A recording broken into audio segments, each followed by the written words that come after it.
Okay, thank you. We're back, and we'll call the meeting to order. This is, are we on? Yeah. Wednesday, September 8th, 2021. We are working tonight on a hybrid arrangement. Most of us are in person, but we have members of the public viewing on Zoom, and some of the professionals are also on Zoom. In any event, this is, I guess, Alan Pilch night. So, I mean, by the way, you have to buy tickets for our boosters, the planning board boosters. So anyway, our first matter is a public hearing, and this is on Nakesh, 2 Meadow Hill Way, application for a site development plan approval, application for a stormwater management, erosion, and sedimentation control. And this is at Meadow Hill Road. So this is a public hearing. Is there a motion to open the public hearing? So moved. Second? All in favor? Aye. Okay, so we've heard this before. Alan, perhaps if you could just bring us up to speed on some of the changes. Mr. Chairman, if I may, Sure. I just wanted to make you aware that for the people who are on Zoom, I am sharing my screen so everyone can see the plans that are the subject of the discussion. Fantastic. Okay? Thank you. And I would advise folks who are on Zoom to select your view where you hear people talking, and that way you will have a picture of the board and be able to understand more clearly because it will be closer to you on your screen. Terrific. Thank you, Serena. Okay, Alan. What I'll do is I'll just briefly give an introduction to the project Sure. first. I don't think there were really all that many changes to it from what you saw previously.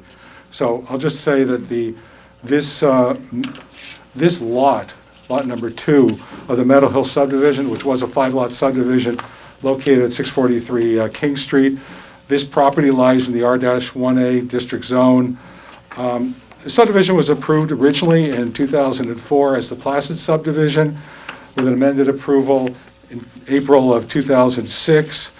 There was a purchase by Unicorn Contracting and made an application for final subdivision resolution approval and other approvals, integrated plot plan, wetlands permit, steep slope permits on April 16th, 2014 as Meadow Hill subdivision.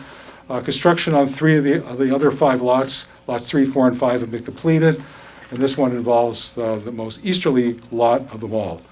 I'll just say the proposed house on lot 2 is being proposed on this lot, I'll call it lot 2.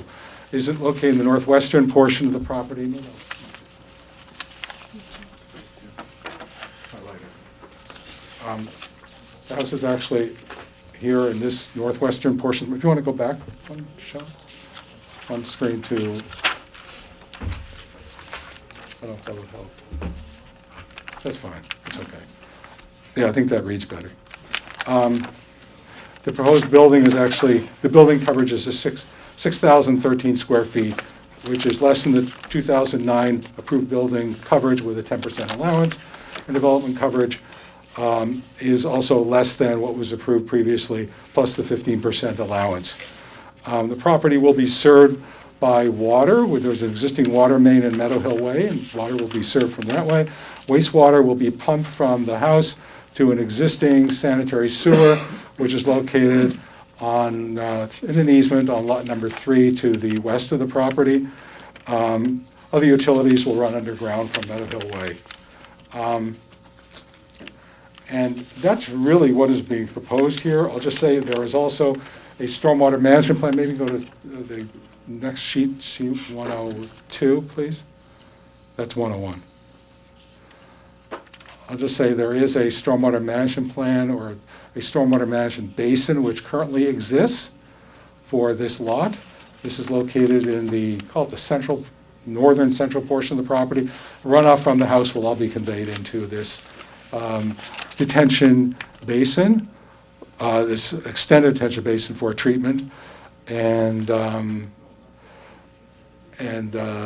that's really that's the erosion sediment control plan. And that's really what's involved in this property. The changes that were done for this particular submission were all very minor. There were just some additional information that was provided with respect to the stormwater management plan for the property. Some of the better definition, I think, of the drainage areas which was provided in the stormwater management report. I would like to point out, and I think it's visible on here, that there is a proposed, there is an existing swale which runs happens to run through the existing easement area, which there's a drainage and access easement for maintenance purposes of this basin. And the drainage swale, which we constructed, I believe it was in 2017, to address, I'll say, drainage issues off the cul-de-sac and off of portions of lot number 1, was constructed partly through there. And what this project does is locates it just on the other side of the drainage easement, which the drainage easement, I don't know if you can see it that well here, but that's where the drainage easement is. And this drainage swale is located here. And basically what it does is it conveys runoff into the stormwater management basin. Just as it presently does, it will continue to do that. And it has been sized for the 100-year storm. I just want to just point that out as well. And the way the sequence of construction works as well for this property is that it's one of the very first items that gets constructed is this new swale outside of the access easement, so we are able to reestablish the access easement. And with that, I'll Good. pass it on. Okay. Sabrina, do you have any comments? I know you do. The applicant has actually addressed all of my comments. You know, the house itself meets all zoning setbacks. The coverage in the FAR complies. The development coverage is 127 square feet. It was 127 square feet over what was previously approved, and they have adjusted it, so it is no longer over. And they are proposing mitigation plantings as required, and Dennis, I'm sure, will speak to that. But other than that, all the planning concerns have been satisfied. Okay, great. Dennis, do you want to run through your comments? Sure. I just think, for me, the one overriding comment that I'm just wrestling with a little bit is, so, as Alan had pointed out, the plantings at this point are sort of completing the planting plan that was, originally submitted. I guess it was last modified in 2017. So, moving forward, and, nothing, as I kind of stated in the memo, nothing against the applicant who, I encourage planting and is free to plant, but I just, moving forward, if, a plant that they planted that was part of the wetland mitigation that, perishes, so does the subdivision replace that because it was part of that plan, but they're the ones that actually planted it, so they're responsible. It's sort of that, and I was going to, maybe look to Jen for a little guidance on this as to who overall sort of has the custody, because as the plan was submitted, those are the plantings that I'm looking at, that original 2017 plan. It's just that they're now being either A, completed in the wetlands mitigation area, or B, there's some replacement trees going in more towards the entrance where they have to remove some recently planted dead trees that presumably were put in by Meadow Hill, formerly Unicorn. And now, so the applicant is putting in, understandably, live trees for their entrance.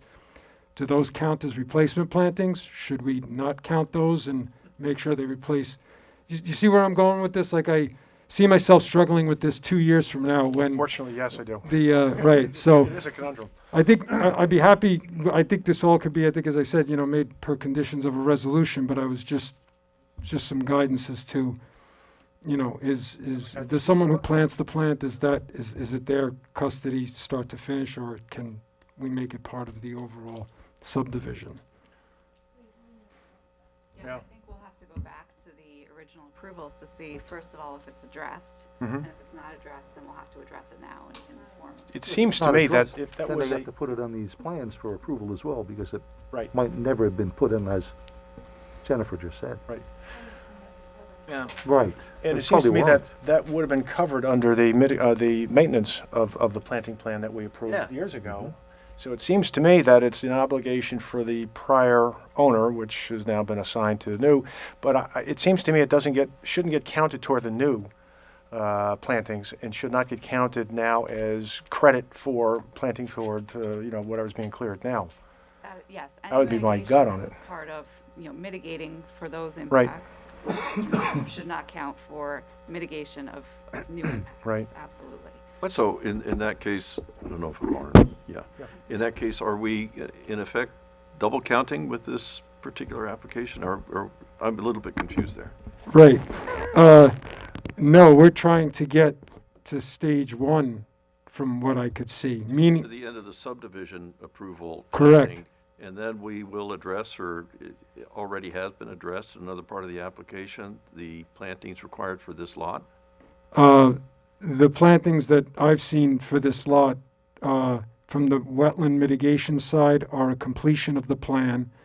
And then B, as Alan, had designed, was gonna put trees at the front of the property, by the driveway, but the reason being is because the 6 that were there, they're dead.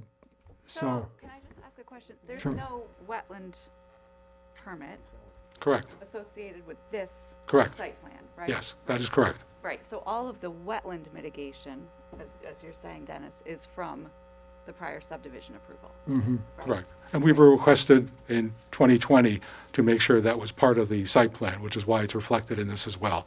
And the trees that we're planting along the street are here because they're just replacing dead trees. Right. And, to construct this house and leave dead trees in front just seems a little counterintuitive.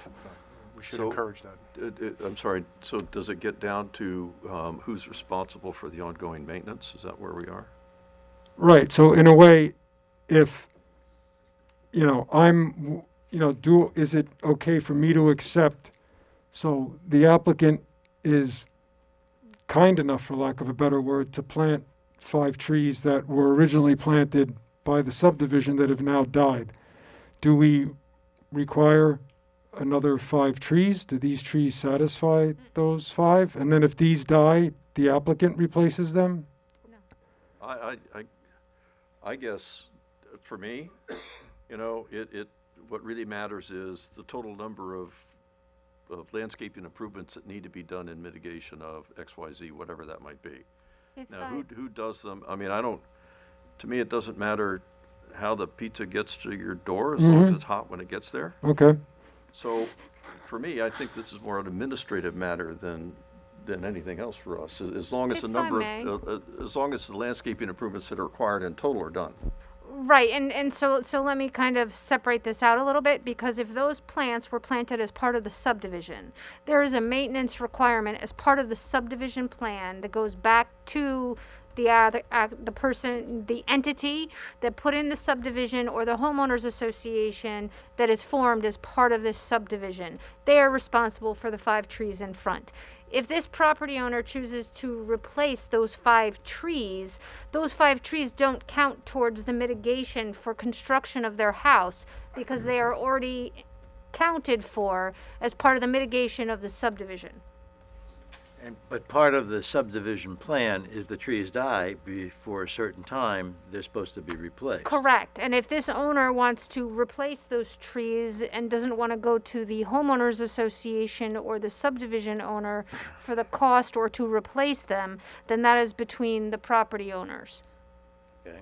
So how do we sort this out? Do we need some sort of certification on all this to make sure that all gets sorted out between property owner and The 5 subdivision? trees should not be part of the total mitigation for this lot. Okay. And so Dennis should be verifying that whatever mitigation is proposed is for this lot The solely, site plan. for the site plan. And there's an established maintenance program. For this lot, yes. For the lot. Yeah, there's a specific declaration that was recorded when the subdivision was made many, many years ago. So Dennis, you might want to get copies of it from Felicia and read through it. That's going to probably enlighten you a little bit on what exactly should be done as far as who maintains what. To Sabrina's point, it could be the HOA, it could be the individual property owner. You really have to get your hands on that declaration, which was filed many, many, many years ago. So Felicia, you might want to look that up for Dennis, and you might want to go through it, and that would guide you through this. But this, forest. a site plan, when approved, will have its own planting plan That's as well. correct. For And the subdivision. presumably will have a new maintenance plan just for this site plan. In addition, it's another layer. Okay, Thank you, Bob, that clarifies. it. Correct. What Good. you are reviewing as part Right. of this application. right, Very good. Got it. okay. I don't remember the pool. Is that pool, when did that come in? Oh, it's always, it What? was there. What? It always was there. Always In the there. previous application, absolutely. Okay, and there's a wall in the front. Is that a low-level wall, or is that visual barrier? That is it's a visual barrier more than anything else. Okay, so it's about 8 feet tall, 6 feet tall, No, something like it's that? about 4 feet tall. Pardon me? About 4 feet tall. It's a 4 small feet? wall. Yeah, it's a small wall. Okay, that's a minimal. The other thing is, I would suggest that it go around the corner a bit. You mean like through here? Yeah, something like that, because, let me see, does this one work? Yes, it does, sort of. Okay, because the road is here, and the road's coming up this way, so the sight line is, if you come back down here, you can see part of it, so I would Fine. suggest that. Okay. Could you also, Alan, I was going to ask you this, regarding the pool, to site and locate the mechanicals? I don't think there's going to be any problem with proximity to neighbors, but it should be cited on the plan so we know where they are and Sure. whatever mitigation that you're doing For for sure. sound and visual Yeah, on I the be- mechanicals. Yeah. I But believe you've it's got plenty of within- room, I obviously. believe it's within the, Yeah. I think it's within the building footprint, but that's. Think what? I think it's within the building footprint at the lower Oh, level. okay. But I'll confirm that with the Sure, architect. terrific. Yep, thank you. Okay, is there going to be a generator put here? It's a good question. I will inquire. Okay. Dennis, do you consider the red maples, are those the king maples? Are those invasive or are those considered those to be are- okay? I'm fine with that, those are good. Okay. Yep, No. Are they invasive? no. I don't know if they're sisters to the Norways or not, I just didn't know. Okay. Yeah, was the Queen Hedge, Queen Elizabeth, I know the ones you're talking about, those are not them. That's a native species. Okay. You know, Bob, you had some, I'm sorry, go ahead. I'd just like to follow up on Dick's comment about the pool. I'm just going to cite that, try and be not particular about this. There is a neighborhood where some clearing has been done adjacent to a house that has a pool behind it. Happens to be a corner lot. And the lot that was cleared is on the corner. And as a consequence of the clearing, the backyard is visible now and there's a pool there. And it's kind of striking to actually see the pool and its activity and the kinds of equipment that gets sort of associated with pool use. So I take Dick's comment and suggest that maybe we ought to be careful about some screening for that area in order to provide for sort of visual protection from the subdivision road. Yeah, I appreciate that, but I will also point out that there is the existing mitigation area, which I can focus on there. There's an existing planting area which actually extends, along the east side of the detention basin over here. There's all these new proposed plantings which will come in over here as well, and it is a couple hundred feet from this pool to the houses on DeVoe Road. There's quite a distance. I'm not talking about the adjacent, I'm talking about the subdivision road Okay. that comes up from the Yeah. bottom of the sheet. And if you want to zoom out and look at a larger plan so we can see Only the ones rest you of could the take a look site, at is that might help. the C100 plan, the first sheet. Yeah, But there's also a wetland mitigation, yeah, there it is, a wetland mitigation area there. Right. And the nature of the planting around there could help. Yeah, I mean, that's fine. It's So part of just the landscape. consider that. Sure. Understood. Bob, you had some comments? Yes, sir. Basically, I had a few stormwater comments. As Alan pointed out before, they are going to relocate the northern drainage swale, which is a critical component of the stormwater system. So they'll have to get a new easement on that, a new declaration, and amend the old one, because it will be changed in location, because right now, presently, the new construction is going over the old one, so the old one has to be removed, the new one has to be put in. So that's ST1 and 3. ST2 is a standard. SWIP because of the DEC disturbance. Then I have a few general comments. The applicant is showing the amended clearing and gradient. I think he calls it limits of disturbance. If the planning board is inclined to accept what he shows as the new clearing and gradient limit line, I'd recommend that they prepare a new declaration to be reviewed by town council, and on a map to be amended as I have A, B, C, and D, and GC2. Couple of technical issues with the driveway profile. It's not in compliance right now. He just has to fix a few things. That's GC3. GC4 is basically the limits of disturbance, so we know the area. And of course, they have to get a sanitary sewer connection permit because they're tying into a public sewer in the town. By the way, that was dedicated not too long ago where Jen and myself worked on that, so that's probably been dedicated to the town probably for the past 3 months, Jen? And that ends my comments. Okay, great. I had a question on, do you have a map, Alan, that shows us the previous clearing and grading limit lines? I couldn't find it, and then with an overlay for the new ones that you're proposing? Actually, I have something here. I don't know. if I'm you not so want sure it. I saw it in the package. Well, he calls it limits of disturbance, so, I think it creates confusion. It should be either called Right, limits of disturbance just for construction or call it the new clearing and grading, right, and you guys make the call. right. That's why I couldn't really find what we were expanding or what we were changing. I believe they're downsizing it from what was on the original Okay, plan. okay, that's good to hear. It is less than what it was, Okay, if that's what you guys want to approve. Yep.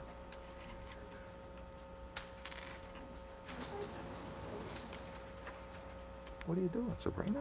Don't worry, I gotta.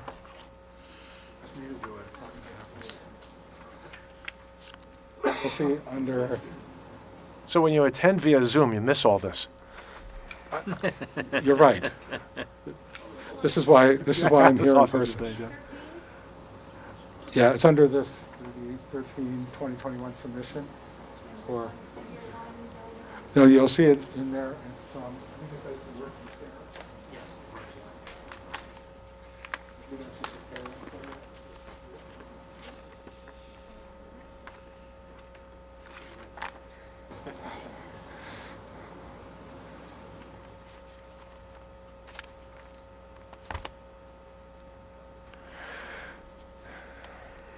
Is that the one that, yeah, that's the one. I don't know how well that's going to read. Maybe you want to zoom in a little bit on it? That's okay. You're In the meantime, Fast- Bob, you're are you faster than comfortable me. conditioning your comments in the resolution? Okay,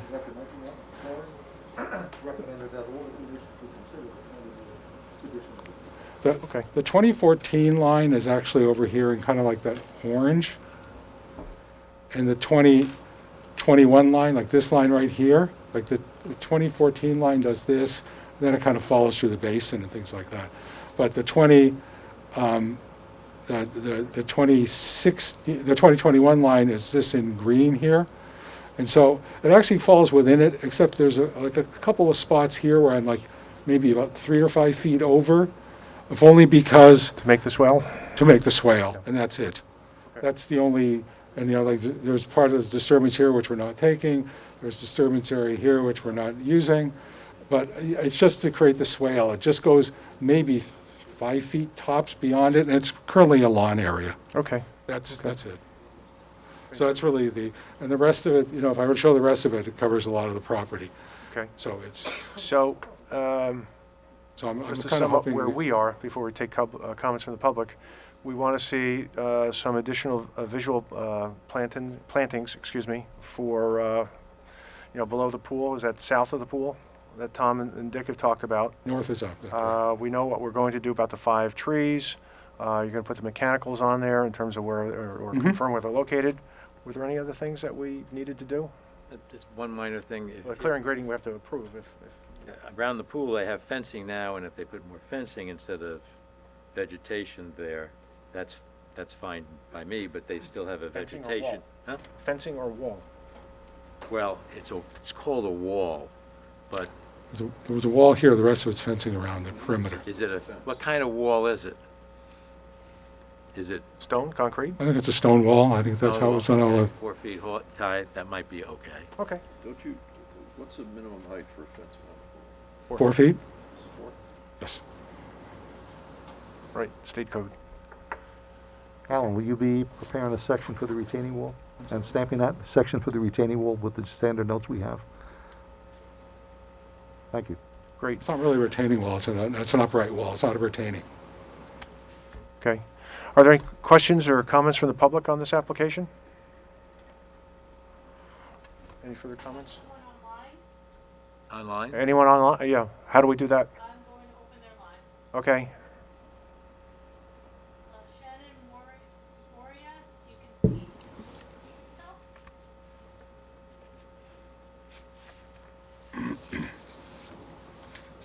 yourself. We have a letter from her, right?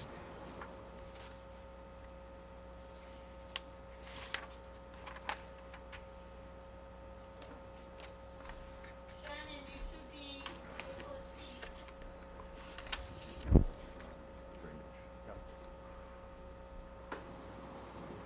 I don't know if she can hear me, if you wanna repeat it. Shannon, if you can hear, please unmute yourself and speak.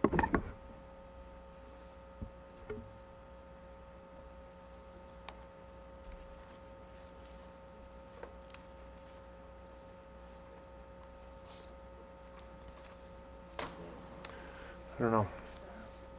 We do have a letter from her. Alan, have you seen it? She expressed some concern with regard to the drainage. I don't know Probably, if you probably wanna regarding the address- drainage swale. Yeah, I think I can't find the letter on this mess here. I believe that it was an email that, that Felicia Casano had forwarded to me probably about a month ago. Correct. And basically, what I recall from that email was that there was concern that whatever development was going to go on here would impact that swale, because I think the swale has been very protective. Because what it does is it conveys runoff from the cul-de-sac, of Meadow Hill Way, and I guess a small portion of lot number 1 and a small portion of lot number 3 into stormwater management basin number 2, which is the one behind the house. And as I say, the relocation of this drainage swale will be done upfront until to the same capacity, the 100-year storm capacity, what I calculate for it. So I believe that her concern will be covered by the plan that's currently shown, Right. And I think her concern was also specifically in connection with the time during development to make sure that the swell will be available and functioning properly during development. Right, that's why. Obviously, that's a concern. And then the other issue I guess she raised in her email was that there were problems every once in a while when the wetland was mowed. And she questioned what the monitoring process will be for the maintenance of the wetland property during mowing. I guess is that the lower basin, basin number 1? Yes, again, Okay. all that is outlined, and I think Dennis should get familiar with it.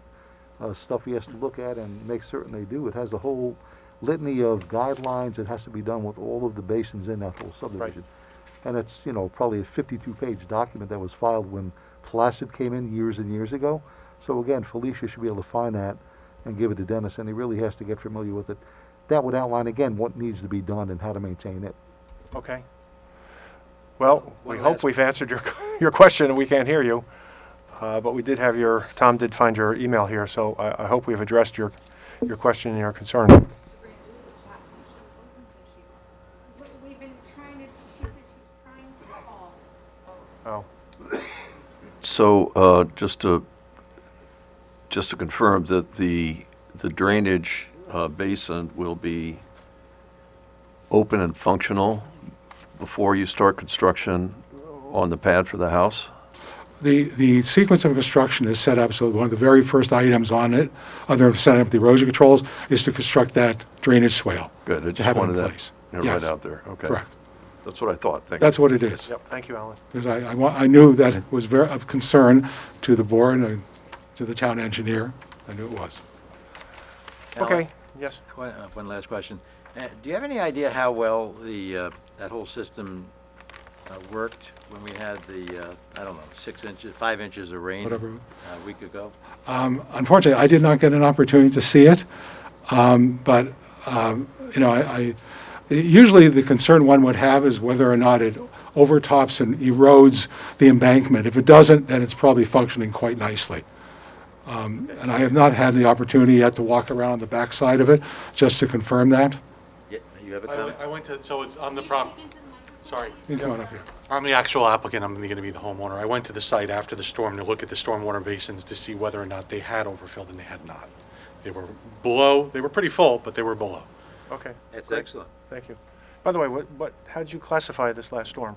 Is this 500, 250, 100? I don't know how much we had around here, but About 7 inches. That's like a 50 That was 50? Yeah, 5 inches, yes. Right, Joe? No, Okay. 100-year storm is 9.25. We did not have that. No, we did not. 9.25 is 100? 9.25 inches over 24 hours, we did not have that. Oh, no. Might have been a man. little No, but more we got intense. like, Might have been close to about a 25-year storm in a lot of areas. Yeah, yeah, but except it's, the rain wasn't over 24 hours. Correct. Right. right. It was over 6. Yeah, The that's correct. intensity was much more. But as I say, usually what you look for is if there's there's a lot of there's a riprap overflow. There's a grate on the top. There's a lot of protections that were designed into it.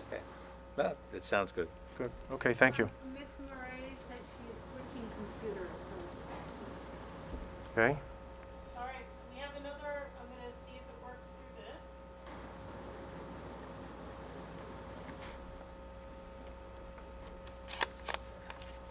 So the drainage system, it looked like it performed well. Like it performs like it's supposed to.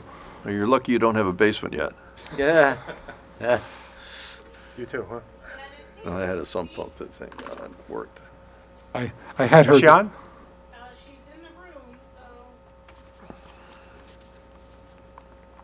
You just need to unmute. Hello? We can hear you. Okay. I can't hear you as well over here, but I'm Need gonna volume? try.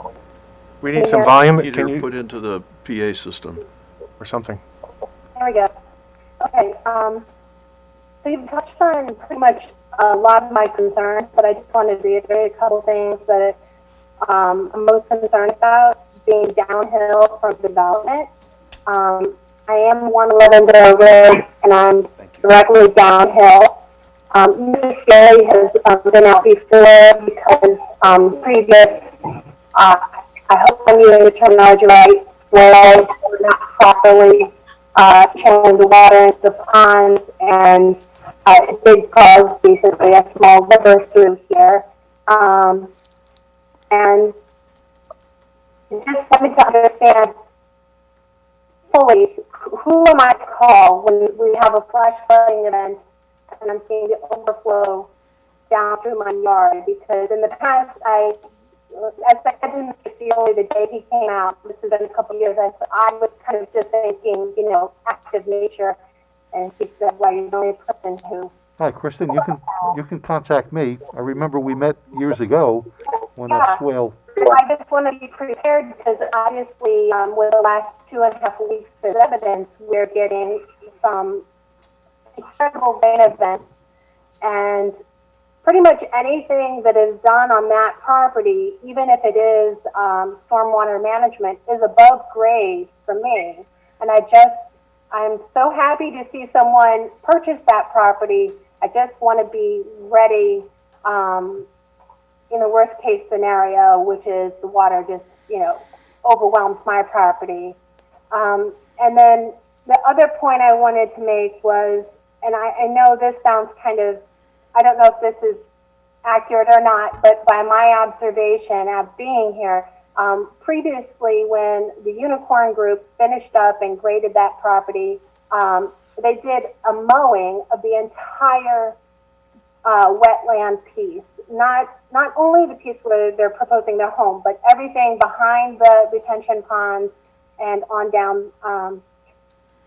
Then we had some heavy rain, and by my observation, it made this little tiny natural creek structure that serves not only my property, but 4 or 5 other houses down the way, DeVoe Road. It was overwhelming, the amount of debris that came through, not only, and the volume of the water, the speed of the water.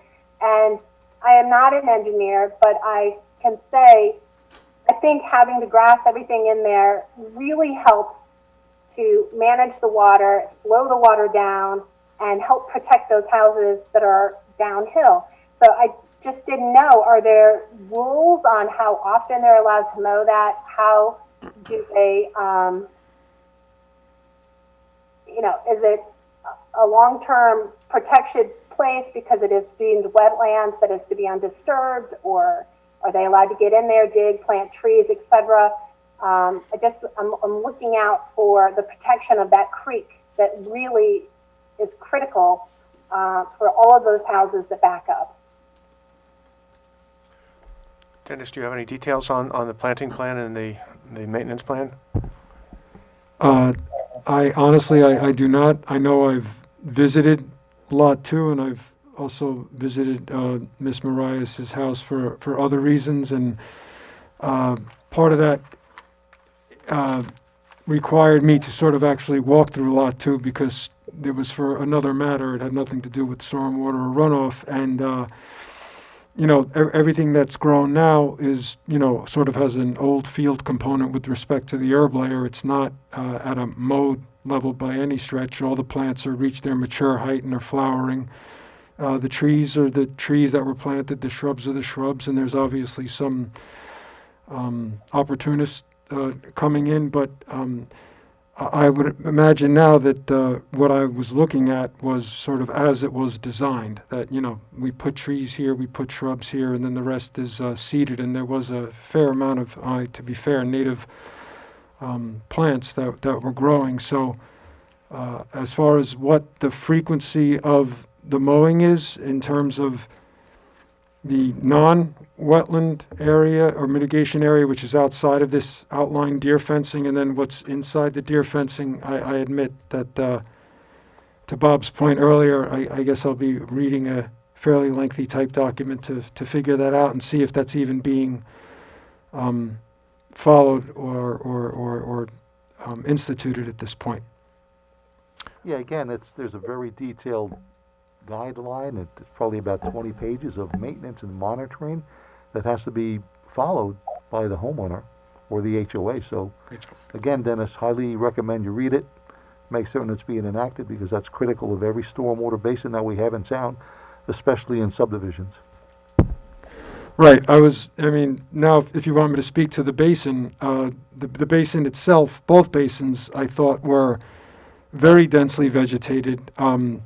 Not to use the W word, but they're, to me, I know their design is for stormwater, but they're replicating wetlands to me just based on the types of plants, the density of plants, the sounds of amphibians, and, some bird life as well. So the systems now, to me, are sort of represent a maximum density condition. Plants are growing to their mature heights that are going to grow, and as far as how often and when the cuttings are to occur, so it's not to get to a certain point within the basin. I'll have to vet that, and that may or may not be different than what's going on outside the basin and in the mitigation area. And really, a lot of the, I'm sure you'll find in there too, that some responsible party is supposed to maintain the plantings and submit a report to you that they used to do to Stephen every year by a professional landscape architect. So you might want to go through that. Right. Might be able to answer Shannon's question. Right. Okay. That's a calendar year, right? That's not like a lunar cycle or anything. So I'm Yes. kidding because, right, I understand. Doesn't always happen. And this is a public document, so that if you, Absolutely. It's Ms. recorded Moraes, down. if you would like to see it, we get a copy, somehow, some way we can get that to you. It's recorded down in the Find it. county, and we have copies. Janice used to keep copies of every document in the planning board file. Okay. I hope that answered your questions, and I'm sorry it took so long to get hooked up. That's okay. I just had one last question, and that is regarding the plantings. The hookup was my problem, by the way. I was using my husband's computer and not working for me. For the plantings, it appears to me, based on the drawings that you had up earlier, that the plantings that would be between the new home and my home are still in place, as originally were on the drawings that the Unicorn Group, used for their marketing materials, etc. And I just want confirmation that all those plantings they're obligated to put in, because that seems to me it would really kind of soften the look of their home being up on the hill. And also, when I received the variance to do the addition on my own home, the Unicorn Group did object, and they requested I put in extensive planting here on my property along the fence line, which I did, and the previous wetland coordinator came out and inspected. I have literally about 4 feet of plants, space for plants to put there, and I filled the entire thing. as per their request. If I could, I would put more mature trees there. It's not even possible. So I'm just hoping that the plantings that were previously designed are going in, and that, I would like to say thank you in advance for that, because I think it will be a huge help to kind of soften the look. Okay. So they'll be going in, whatever, Yes. whatever was Plan is- originally approved will have to go in and have to be maintained, yes. Correct. Good. Okay, thank you, Okay. Ellen. Thank you. Any other questions, comments on this application? Electronically or otherwise? Okay, not seeing any others. Is there a motion to close the public hearing?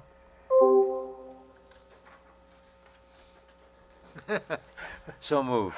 Second? All in favor? Aye.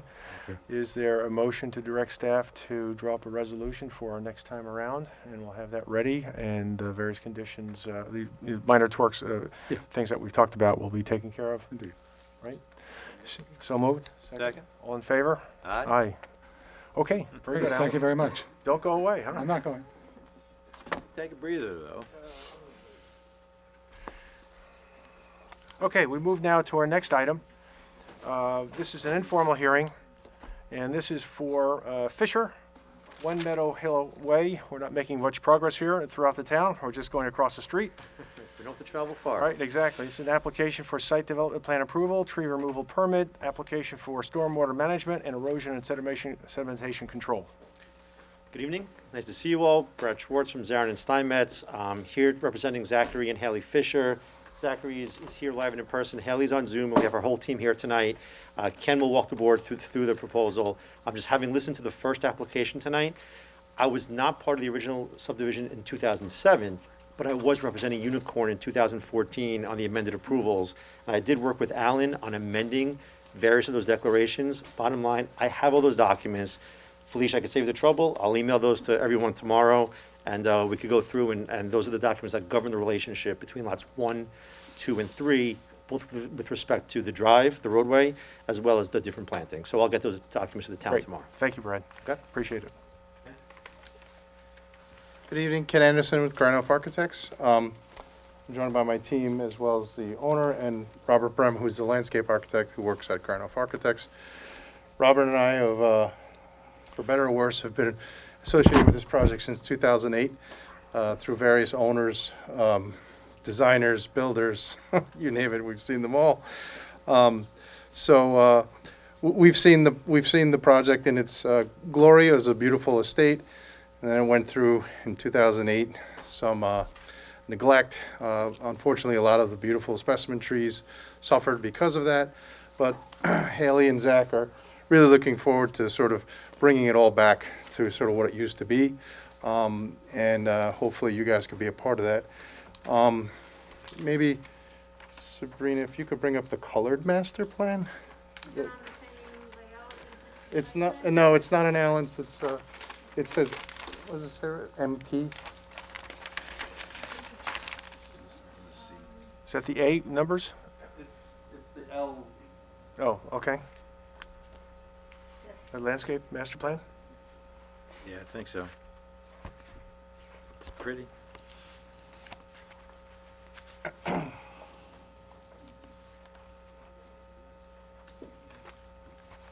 Great, thank you.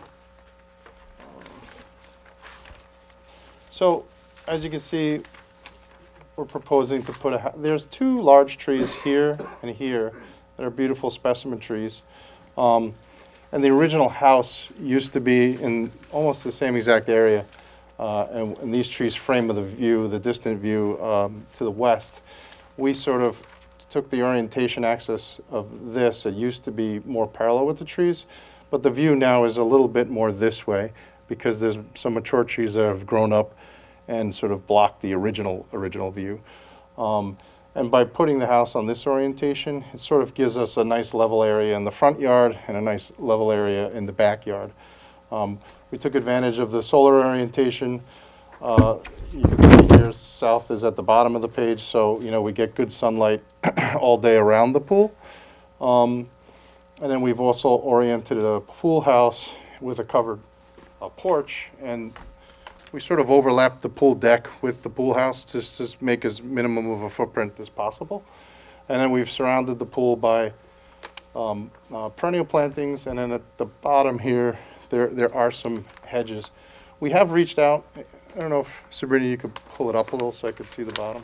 Yeah. There is a easement area along this, which essentially means that the Fisher's property is being utilized as a buffer area for the benefit of lots Herman and Gugick, who are on North Place.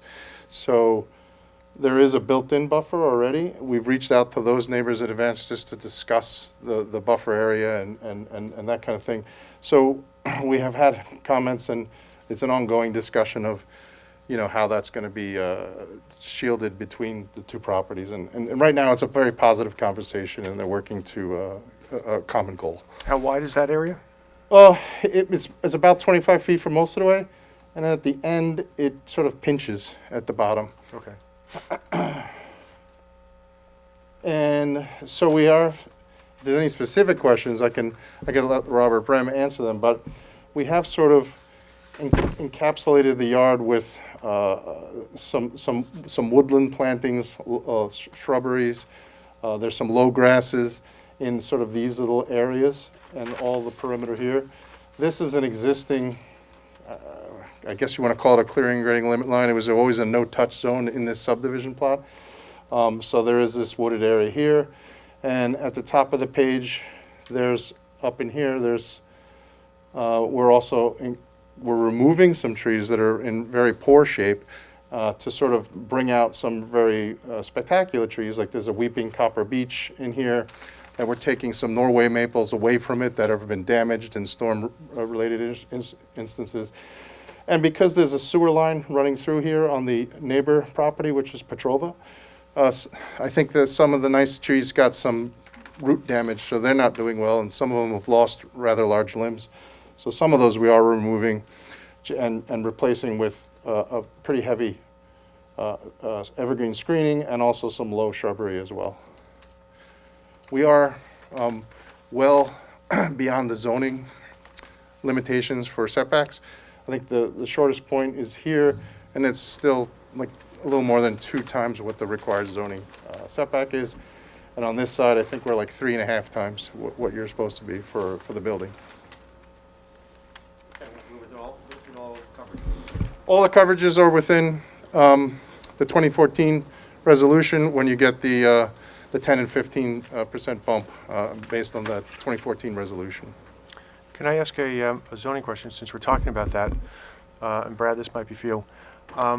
It seems to me that the orientation is directly parallel with the street, the subdivision street. And I don't know if there's been a determination here, but it seems to me that the pool is in a side yard, not in the rear yard. I don't necessarily think it's disagreeable, but I just wonder whether or not the ZBA will have to get involved and grant a variance if we're so inclined to approve it. So I don't know it's clearly not in the backyard. I understand that it's surrounded by a building, so maybe that's the difference. I don't know if Tom has made a ruling on this or not. So I think that's something that we should look at, and then we can talk about whether or not, how we feel about the location. Of course, you have constraints on the property for where you can put it, and of course, you've got architectural designs and preferences, of course. I think, correct me if I'm wrong, Sabrina, it just can't be past the front plane of the house. Yeah, it's just the front. I don't think It's not the front, it doesn't matter if it's a side yard, it can't be in the front yard. Extension of the front of the building. So, Correct. so if we were to draw a line across the front of the furthest projection, it can't be beyond that unless it meets 3 times the required front yard for whatever zone it's in. Correct, and to be on the safe side, Tom will review it when they come in for a building permit. If he Yeah. picks that up, then he'll send them to the zoning board. Okay. But Can he do that sooner than later, just so the applicant knows? we can request it. I forwarded the question to him. Good. So I'm sure he will respond. Right. But it is in relation to a front yard, not a side yard, the regulation. Okay. And for your, I don't know if you can see it on your plan, it's probably easy to look at your paper. There's still dashed lines of what the original state comprised of. And the original pool and pool house were down in this location, which was almost on the property line. And, well, I don't know where the front yard would have been considered in the 17 acres, but Right. there was quite a lot of improvements. And when the original 2004, was that the original subdivision approval? It had contemplating keeping all of those original buildings. So even though it seems like we're very close to like the numbers, but that was from the 2014, we're substantially lower than what was originally contemplated for this Right. particular lot. By almost like development coverage, it was almost like 8,000 square feet under.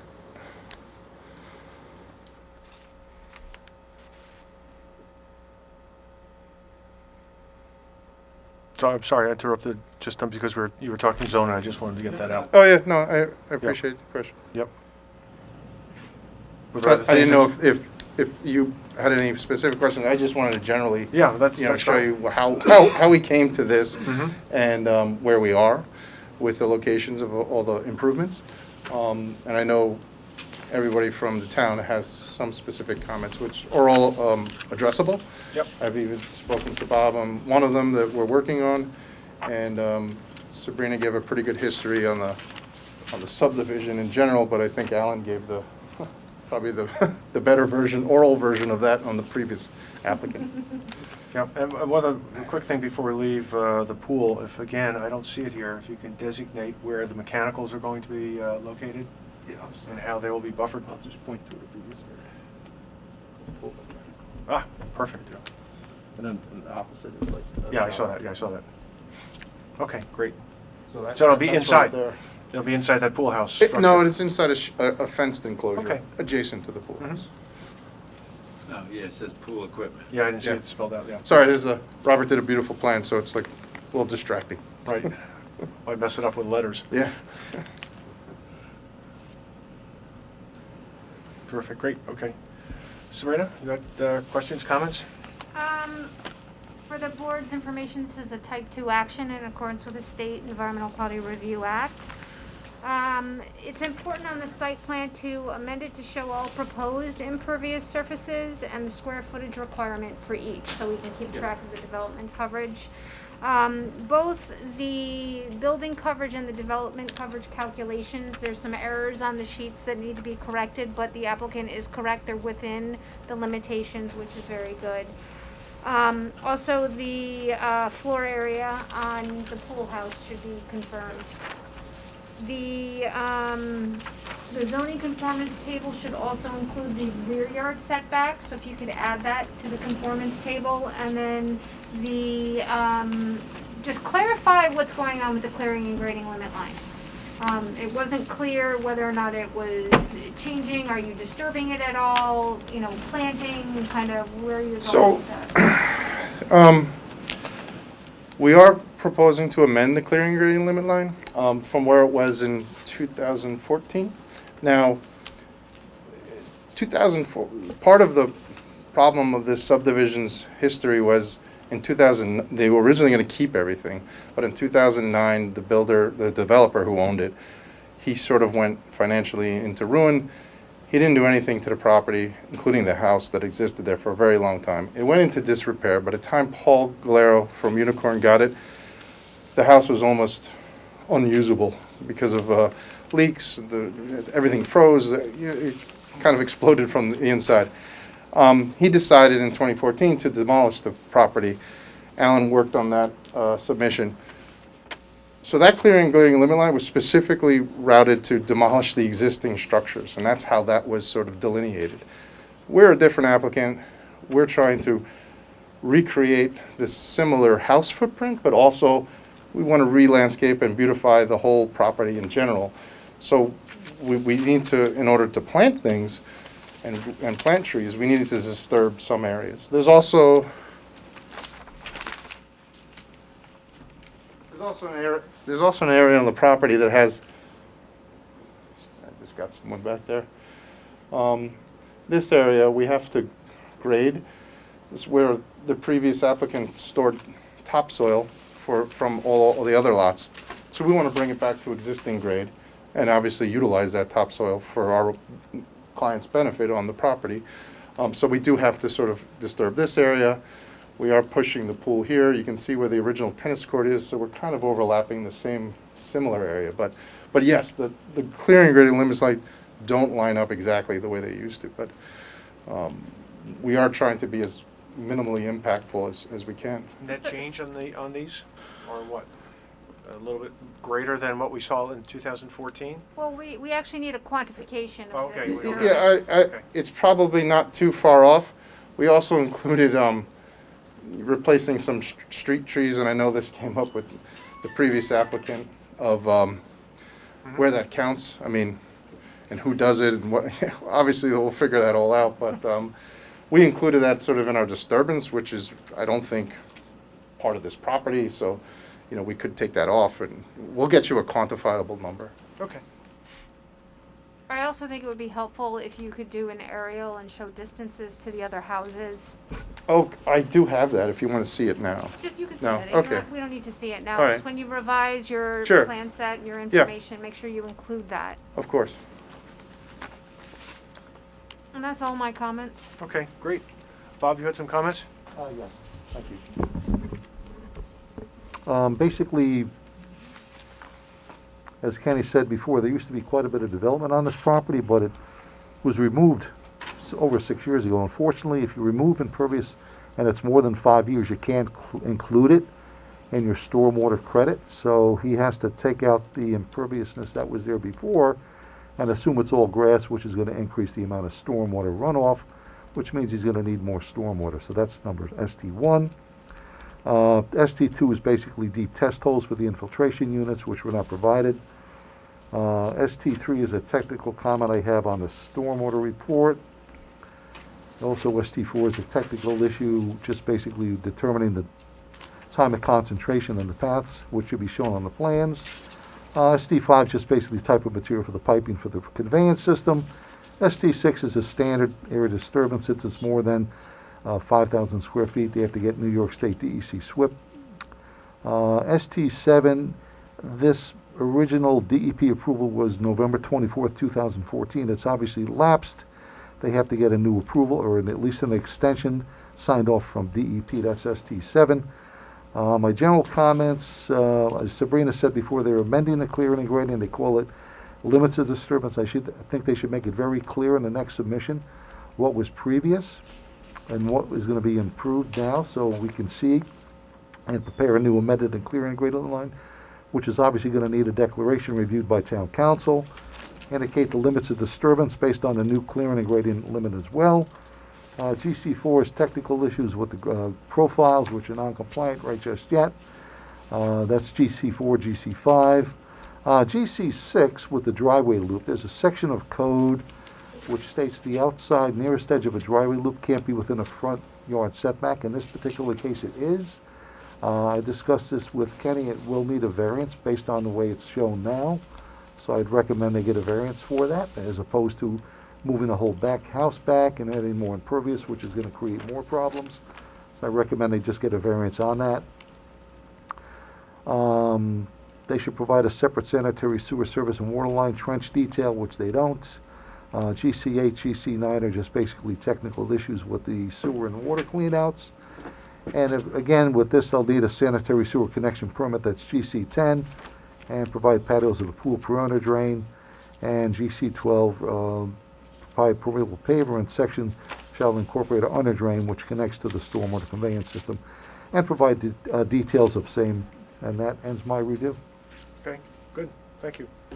Alan, any problems, questions on those? No, I just want to point out, because it also impacted Mr. Nakash. The New York City, and I submitted on behalf of that application, somehow didn't submit it on behalf of this application.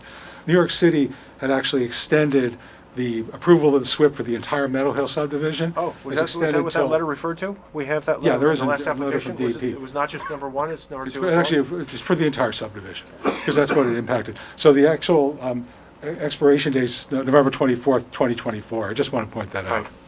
just so you know. Well, within the likelihood of We have approval. like 3 years. Well, just submit that with the next submittal, that's all. I just want to make sure you knew it's not expired. And the letter was in July of 2020, I believe, so just to let you know. standard 4-year turnaround. Thank you, Alan. And just to add to Bob's GC 6, the driveway loop, Yes, we're gonna try to massage it so we don't need a variance, but we're because of this development coverages, that there was some adding errors, we might have some area to do that.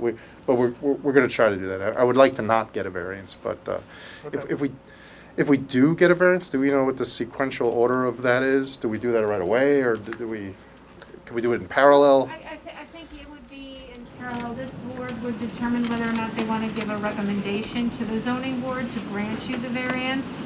Is that something the board would be willing to do if we can do? Depends on what you come up with. Yeah. Yeah. No, I can, so I'll show you the issues, just so, only Bob and I know about that code. Nobody else. So, see, here's the circle. Yep. I always interpreted it as the inside diameter, and that's what can't go past the front yard. Bob and Tom are saying it's also the outside side. The outside of the loop too? Yeah. So what we could do is just shift the whole thing, but it sort of attaches to the house. And, Right. You know, and then obviously it would add more coverage because we're extending the driveway. So we're gonna massage it and work through it. But Right, or that's maybe the issue. you just somehow change the shape a little bit. And Yeah, those yeah. kinds of things. There's a way there's certainly a way to deal Yeah, with it. yeah. Yeah, I have a question or two, just Sure. or comment, I guess. You indicated there's a pile of good topsoil over near the Correct. property line? Over Yes, here? yes, it's pretty, I'm sorry, let's just point. It's kind of over where the. Over the sewer? Yeah, so I'd like to move it anyway to get it off the sewer. It's good to get it off the sewer, but if you make sure I don't know, how deep is the sewer, 6 foot? They're minimum 4 feet, 4, 5, 6 feet. Okay, so,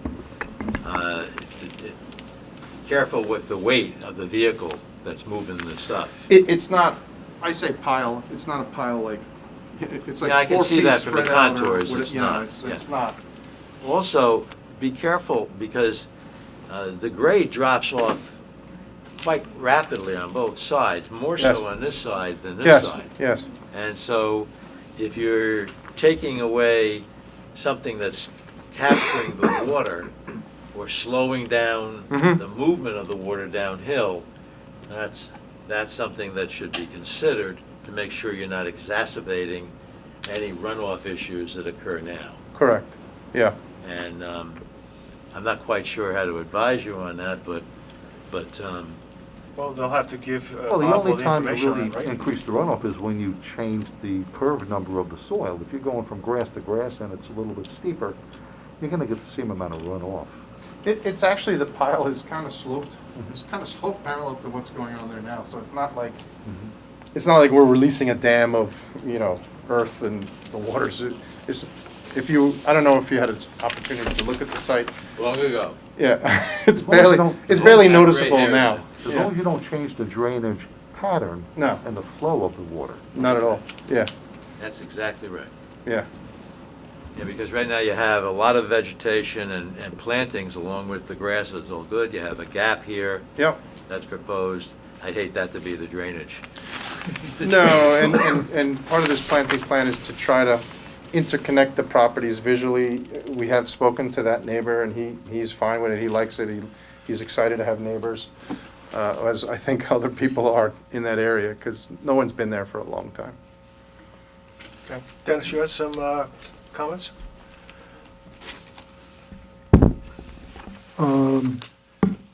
Yeah, so I guess my first comment just had to do with how the replacement is calculated for removed trees. So the site is really evaluated sort of as a virgin site, and if you're going to propose something near a tree and then that tree becomes a hazard based on what you proposed, that's not how the replacement is determined. Sorry, my glasses are fogging up. So I had found 4 such trees. 2 of them happen to be native and 2 are non-native Norway maples. So it's and I think the 2 specimen sugar maples should be included in the replacement, and then the board, as the approving authority, has the, responsibility to determine, do you exclude the Norway maples because they're non-native invasive, or should they be included in the replacement calculations as well? I think we've looked at that in terms of function and what they're really doing. So I think we haven't necessarily thrown out the removal of Norway maples just because it is considered to be an invasive species.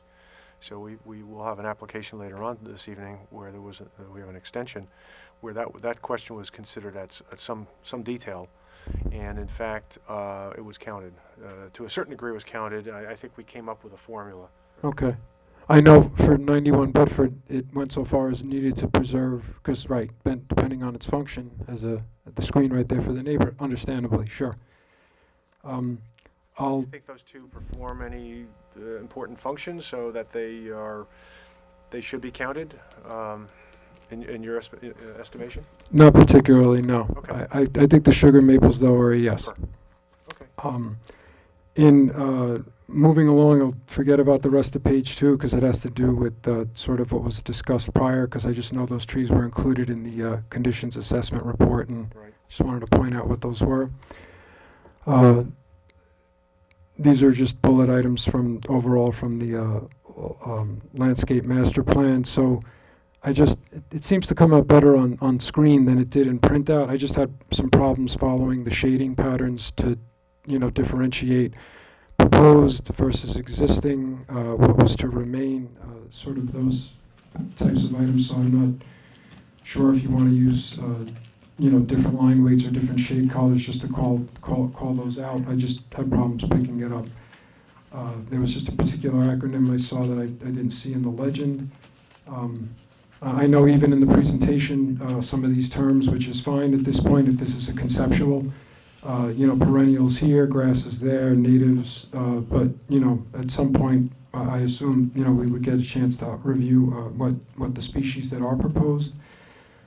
I did see the report included what I assumed to be recently planted Norway spruces, and knowing that this property was undeveloped, I just wanted to just call out that if we're, looking to move trees that were planted, at this point, what property they're on, and, that would just sort of, we wanted just verification before we move trees that somebody else may have planted, and if they were planted on their property, then we just don't want to move trees off of their property. I would say in consideration of that previous bullet, since you were looking to propose screening in that corner anyway, I wasn't sure of what the justification was to move and rearrange. I know it's a soldier line, and there's a lot of soldier lines in Newcastle, I would agree, and for the purpose of green screening, but since you do sort of have a lot of room in that corner on this property, you could almost, screen the screen, from the perspective of the proposed homeowner, and then the soldier line, if that is a preferred view of a green screen from a neighboring property, it sort of, you achieve both objectives. And, there is depending on how long the trees have been planted and rooted, there's always a risk of obviously digging up and moving trees, especially if they are planted as a soldier line, because I know it does become a little entangling and intertwining of the root balls. And I just wanted to point out, so I know that there's that oval, which is, outside of the clearing and grading limit line, and I know we've had some discussion, I forgot who specifically at Granoff, that yes, I would imagine that within that area, it's not a, pristine native environment, and I could see where there is, an understandable justification and opportunity to, provide a functional uplift to the area, but I just caution because of what that area was designated as and why, I wouldn't look to advance it in the same fashion as the rest of the property, with respect to that, landscape approach. That's why I had called out just to have something specific for that area, and it would, require a little more detail as to what's existing, what's proposed, and even maybe some of the methods that would be employed for example, removal of invasives and how the replantings would be conducted, because it wouldn't, it wouldn't look to satisfy the same purpose and function as the general property, and it may not even be maintained in such that fashion moving forward because of the way that area was designated.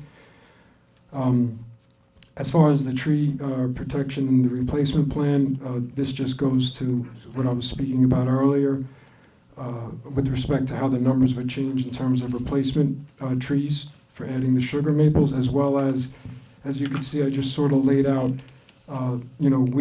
we kind of use that 2.5-inch caliper factor always into the diameter that's replaced. So as we say here, the applicant's free to choose other sizes to replant, but in terms of trying to come up with a constant for a number of trees for the reasons that I listed herein, that's what we use to determine the replacement at the end of the day. It's that 2.5-inch caliper replaced factor into the diameter replacement, not using larger diameter trees to sort of shave off the diameter replacement requirements.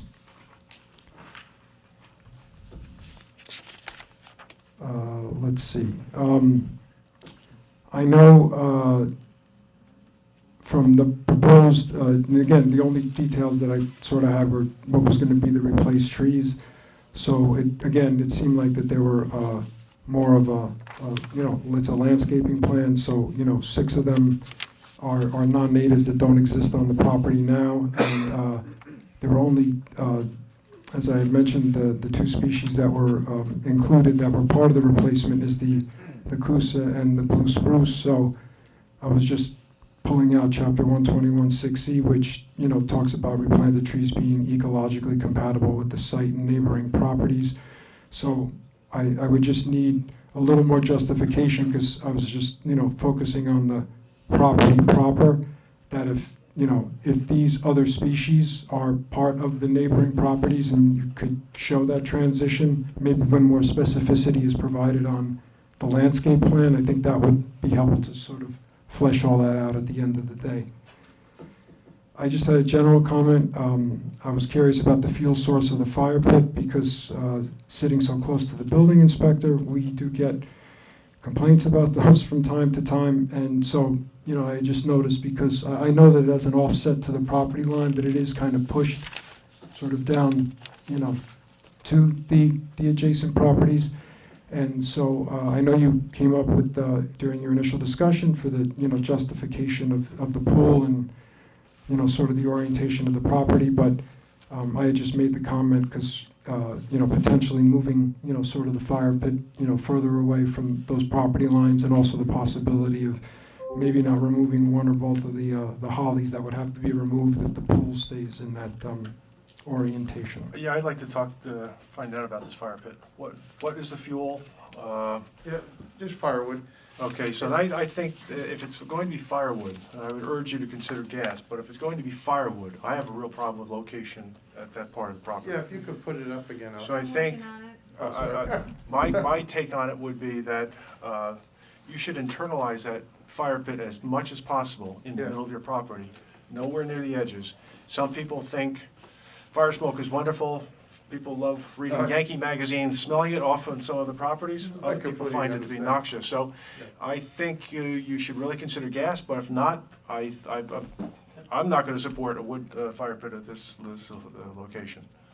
It's going to impact neighbors, and that's not fair. Yeah, we've already discussed with the clients, and we were willing to shift it 90 degrees, so it's more in the flat area of the backyard. Well, we would have to see the locations of all the other houses. Again, Sabrina's asked for the aerial, so. Could you indicate, when you said shift it, once we get the plan? Yeah, sure. Yeah. Where that would go? Yep. Well, From here to one side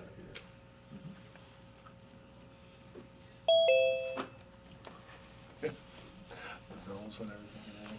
So, sorry, I circumnavigated. That's all right. All right.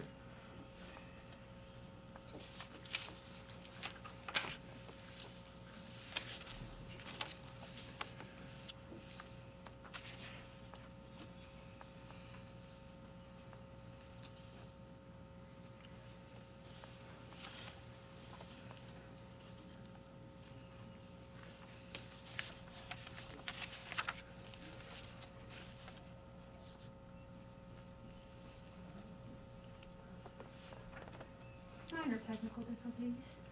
Thank you. So, to reiterate, this is currently where it is, and we were proposing to sort of move it, over to here.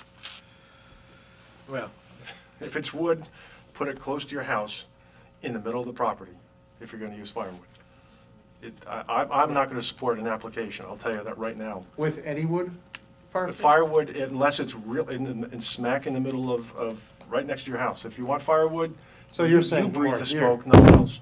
Well, there actually is a fireplace in the screen porch. Yes, there You is. could open up that fireplace Sure. to the other side. Oh, I see what Put you're a saying. patio right there Yeah. and share the chimney. Right, Yep. right there. Perfect, very good. perfect. If it's wood, Okay, okay, I guess that's what. Or Bob said. consider gas. right. Yep, and Okay, that, we'll discuss. and that changes the perspective, because Yeah. if you have a fireplace, it's expected you will burn wood there. Mhm. But not by the pool. Right. Which is closer to the neighborhood, No, understood. particularly the two houses that are. Yeah, you know, down below. Yeah, Yeah. thank you. That's a great solution. Yeah. Use the firewood.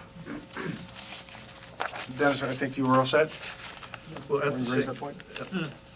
Should we If make I can comments ask now? one question, if it were gas, would that be acceptable in the same location or here? Yeah, I wouldn't have any objection to that at all. Okay. Well, then you have to have a gas tank, and you have to, make sure that it's, There was already a gas tank gonna be I mean, someplace underground on the property. Yeah, My objection is the impact to neighbors. yeah, of course, yeah. And the gas is, the impact is very, very minimal compared to firewood. Mhm. Thank you. so you have two choices. Tom, you had some questions or thoughts? Well, I sort of wanted to speak in defense of the landscape plan. I just think that yep. Am I on? Thank you. I just think that it's very elegant. There's something about the formal quality of the pool area in particular, which is very compelling and I think extremely well done. You'll see, we've talked about the history of the site, and there was this sort of estate mansion on the hill, which was something that I think, I don't live in this side of town, and I don't live especially in that neighborhood, but I think would have been valued over time by people who are saying, gee, this is really great. And sadly, demolition by neglect, it's gone. But the notion of trying to recapture some of that elegance at the top of the hill, I think speaks well for the town. I think it probably speaks well for the neighborhood. I am guessing that the neighbors you've already reported that they're happy to have something happening there. And I think that with respect to the landscape architecture, I think that this is really very well handled in that regard. Especially the classical nature of the cross axes and how it's not just the bold sort of moves of the long dimension of the pool being on the long axis, leading to what in this plan is a fire pit, and a work of art, and then the cross axis from the structure of the gatehouse, going the other way. It's just very, very well handled, not only in respect of the big moves, but also the small detail moves of the size of the landscaping, the layers of the landscaping. I think it's very sophisticated. I think it's very, very well done. You can go to, you can poke around the hills sort of to the east of Rome, and you'll find this stuff everywhere, right? And that's where it comes from. And this is a really, really good representation of it. I am curious about the rest of the property because there seems to be some stylistic disconnect with the very strong statement done here and the nature of this sort of looping driveway, which is informal. The rest of the landscape is sort of more English landscape sort of design. I have no problem with any of that. It's just interesting that there seems to be two different hands, or that there was some special thing that was paid attention to the pool that didn't necessarily warrant that stylistic attention elsewhere. It's not up to us to talk about the architecture of the house. That's the Architectural Review Board. They'll be talking to you about that. But there could be, maybe they may have some comments about bringing these two things together a little bit more, because there seems to be a disconnect there as well. So I think it's great. I was around the people, because I was in the firm at the time, who did the reflecting pool at the base of Capitol Hill where it meets the mall. There's a big reflecting pool there. And that's actually a late addition. And it was done by the firm I worked in. And the best comment, the most gratifying comment we got after that was done was, gee, it looks like it's always been there. And I think that this sort of can take on that kind of character. And I think that it's very, very well done, so I want to commend you for that. Whether the fire pit belongs on this axis or not, or whether it's on, maybe the cross axis needs something, a focal point at the end of it. Maybe it could be that, as long as it's gas. Maybe it could be that as well. I'm guessing that that's going to take some sort of paving around it in order to make that function. But there's no reason why that can't be handled. So I just want to commend you. I think it's really well done. I'd look at the looping driveway and see if there's something that can sort of solve the problem or the concern that's been raised. Maybe there's a redesign of that could be just a paved plaza that you drive on rather than an informal driveway. But it's up to you to sort of, noodle that one out. I appreciate those comments. Thank you. We're definitely going to look at it. Thank you. Anyone else? I have a small comment, Sure. question for Alan. On, I think this is the right one, am I in the right place? Never mind, I may have my pictures, my things mixed up. Speak to the microphone. Yeah. It's okay. But Okay. it, I guess it pertains, I'm not sure which property, but you have on this short form, it says, will the proposed, let me see, will the proposed, where did I go here? Will the proposed action create stormwater discharge either from point or non-point sources? And you said no. But there'll be a roof, there'll be a driveway. It's rectified to a certain extent later on when you say subsurface chambers will be installed to control the volume from the designated property. And I'm just curious, it's a minor issue at best.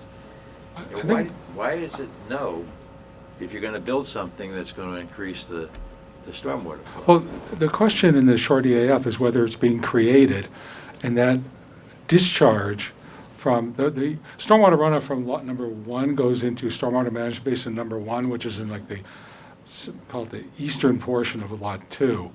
And there already is a discharge there. So the reason I did not say it creates one is that it really doesn't ask whether it changes or is modified. It's asked whether you're creating one. That's why I responded in that fashion. Just curious. Okay, good. Are we comfortable, are we close enough in terms of the information that we need for the next time so we can schedule a public hearing for this application? Are you- It's up to the board. If you feel I that mean, are you guys comfortable with the conditions? I think they have to revise the paperwork and the numbers Right. and everything, and if they can submit it in enough time, then we have enough time to make sure it's posted for any public, then yes. Okay. I think we're comfortable, and if you're comfortable, and we can get these changes, we can move you forward to a public hearing, and whenever that might be. I guess we don't meet again until October? October, what, 5th? Is it really? Yeah, we're not We don't have a meeting second step there? on- No, apparently not. Okay. October 5th. There's an issue with Submission? Yeah. Submission is September 13th. That's probably too tight. We should Too probably tight. get the second one in All right. October. Right. So what, October 19th, and submission deadline is September 27th. Good, 3 weeks. is that okay for the team? You want November? What's that? You want November? Give us the 2 deadline dates and let's see. We can give you a copy of this and. Yeah. or no, We'll get you back have to, set the yeah, public we'll get back to hearing. staff on a date. Good. Okay, but we know that we're We're, going to be public there. hearing's been authorized, we'll Right. figure out the date. Right. Well, we haven't authorized it Oh, yet. Don't you that's the, don't you have to notice it and set it tonight? Yeah. You can schedule a public hearing for a date to be determined. Okay. Yeah, and it'll be noticed. November 3rd, it's an off day due to the election, but November 3rd is your first meeting in November with a submission of October 12th. We might be able to do the one before that, That's October 19th. Right, and So submission of September 27th. we're gonna have to pick one so they can do the notice, so. Really early. That's possible. schedule it for the October 19th. And then we get, yeah, why don't we do that? So is there a motion then to schedule this for a public hearing for October 19th? Or any later Right, okay. date that is okay with The applicant? the applicant and staff. Great. Second, Tom? With Yes. And that would be including my comment, right? So that the whole thing would be that. Not just for October 19th, it's, Or thereafter? or thereafter. So, yeah, subject to the Simplified. convenience of staff and applicant. That's Okay. right. Fine. So, second? You can't second your own motion. I Tom did, didn't no? agree to a motion. I thought Tom did. Okay, all in favor? Aye. Thank you. Thank you. The property is staked, so at your pleasure. Okay, you can terrific. Conduct a visit with it formally. I don't know how you're doing the visits these days, but the property, the stakes are out there, so you can go take a look. Okay, thank you, Brad. Yeah, that's a good question. I think we should take a quick look at it. Sure. Particularly since it's staked, I want to see the, Yeah, the drop off. I don't remember the drop off of the property, and I want to see how this that green area near the road is working. yeah. Do we need permission, or can we just? Apparently, he gave us permission. You so just we- go. Yeah. Yeah, you just did. Yeah. Okay, we move now to our next item. This is Balco on Conti Lane, 6 Conti Lane. This is an application for a site development plan approval, subdivision amendment, steep slopes, tree removal, stormwater management, and erosion and sedimentation control. I'm back. Yes? Good evening, Mr. Chairman, members of the planning board. Hello, Alan. Hi, Alan. Nice of you to drop by again. Two So, more appearances, you got free steak knives. by the way, also on this application, he's that handsome guy in the upper left there is Mr. Balco. Ah, okay, yes. Good evening, everyone. So, actually, maybe what I could do is just have you show what the plan is. Yes. Then I'd like to go through the attachments. Okay, There was attachment 1 through 7, I think. okay, I think I might have sent them all in together. hang on. Because what I'd like to do is go through a discussion of the clearing and grading limit line. Because I think that will be a point of discussion, so we can establish. Excuse me. What do you want to start with? I'm going to close it. Can I close the door? One door, tell them You want me to to hush a close little bit. Yeah, if you could tell them to, Ask them to keep it down. yeah. They keep one open, don't I you? don't know if the police keep going back and forth like they want to take a look again. And wear your masks. I'm glad I'm wearing mine tonight. Alan, which Yeah. one do you want me to show first? I want you to show the site plan first, just so we can have that. This is a weird piece of property. Yes. Am I getting deja vu all over Just so again? we can show that Am I getting first. deja vu all over again? Yes, 101. And then Very it's painful. approximately 1 through 7 Isn't it? as well. The trick is don't let them see you cry. Yeah, I'd like to start with 3 and go through 3. What I don't through 7. understand. 3, 4, 5, 6, 7? Yes, we Okay. We could talk about this. Why don't you just use the road that's here? And create all this stuff. This side, and why don't you go up the other side where you have that road? I don't get it. It's already cut. Yes. 2 seconds. Maybe it's because you have this steep slope over there on that side. Well, you have it everywhere, but you can bench it in there. It's only 2 feet if you come in at a certain angle. Okay. So do we have what? If you get up high enough, yeah, Right? yeah. You can come in almost even, almost level. You come up here and Yeah, then, exactly. yeah. I don't get it.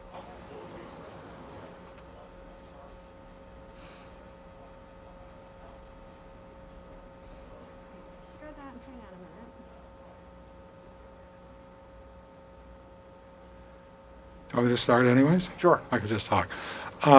So this application is for the development of a single-family house at the end, it's at the end of Conti Lane. Conti Lane was a subdivision from the 1990s, which created a total of 5 lots accessed by a public street, Conti Lane.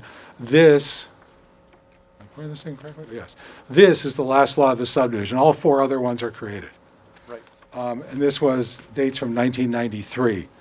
And basically what we're showing on this site plan is, the end of the cul-de-sac is here. There's a driveway being proposed to a house in the central portion of the property, and be served by, there's public water in the street.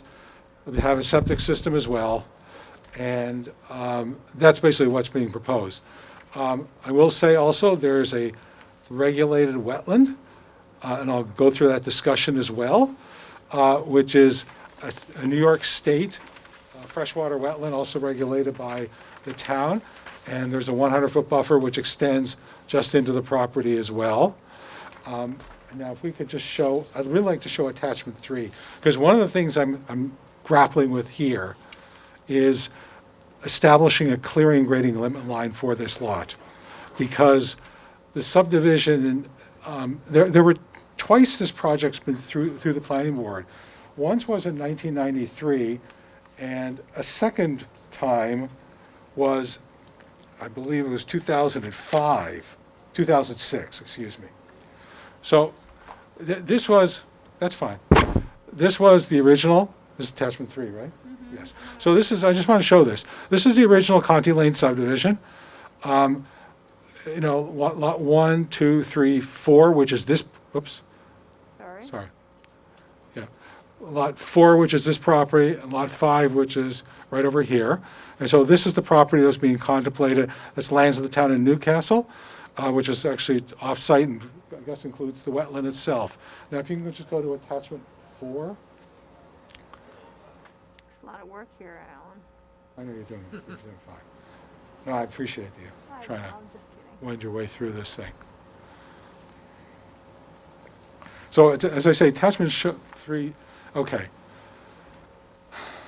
So this is attachment 4, which shows on this, the clearing, now in red here is the clearing grading limit line that was set up from the original 1993 subdivision. And I will say there is this area of rock. It's a rock pile on the property. I think we might have discussed that previously. That wasn't there in 1993. It was not there in 1993. When the subdivision was built, what happened was the developer had some excess rock and placed it there. And of course, it went over parts of the clearing grading limit line. There's this area here, but that's neither here nor there. The other thing that was it just did, I'm just telling you. So it actually, so there were two areas. There was like 1,200 square feet and 257 square feet that were actually outside of the clearing grading limit line. Now, if you could just go to, and by the way, this, yeah, that's fine. And you can see also on this map here, this is the wetland buffer line that was shown on the original subdivision. And the curious thing about the original subdivision back in 1993 is that when you look at the wetland line, I think it's shown in the next attachment, attachment 5. I know it just seems a little convoluted. I appreciate that. And thanks, Bob was very helpful. He got me the old plans from 1993 out of storage, and it was really, yeah. So the curious thing is, this is the line of the wetlands that was shown back in 1993 here. And the curious thing is, it follows a 496 contour. That's what it does, which is rather, I'll use the term unusual, that it would just follow a single contour line. There were no flags shown on those plans at all. And it really, and the buffer line was sitting out here as a result. Was that a state wetland line at that time, or was that a town? It is a freshwater wetland. I'm assuming it was a freshwater wetland of the state also at that time. Right. Correct. So the reason the clearing grading limit line from the 2000 from the 1993 subdivision followed this is that this is the wetland buffer line running through here. And so, it's kind of this, we establish a wetland line following a 496 contour without any flags. We establish a wetland buffer line here, and then we place a driveway, a house, and a septic system outside of it. And that's how it was done in 1993 in the original subdivision. And that's what's shown on this attachment number 5.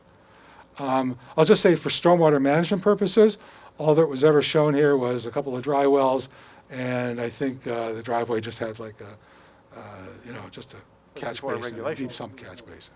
There was nothing there at all. Okay, can you just go to attachment number 6, please? I just want to. Because this then talks about what happened in 2006. Where are we today? Pardon me? This history's interesting, but is it? It's tell us important. anything about what we're doing today? Yeah, it is. It's very important, actually, because I'm trying to establish a new clearing grading limit line for this property. And I need to be able to show this. So that's the reason I'm going through this history. I understand you're concerned about. If you can just rotate that slightly, that'd be helpful.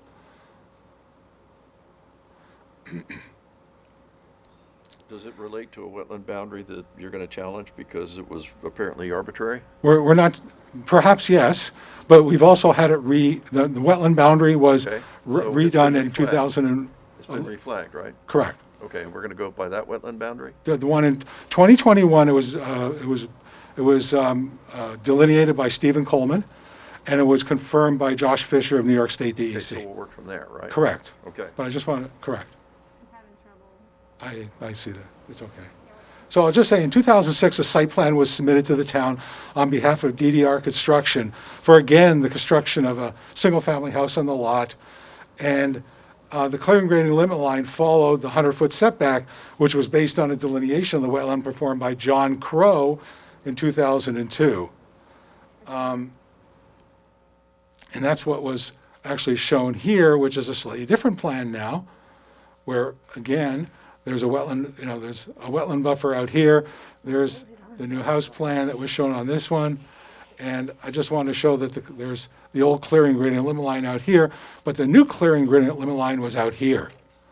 And this was approved by the planning board, but what happened was it was never filed as a map in the county clerk's office. There was a resolution of approval which we had submitted to the board, but I'm just saying it was never established.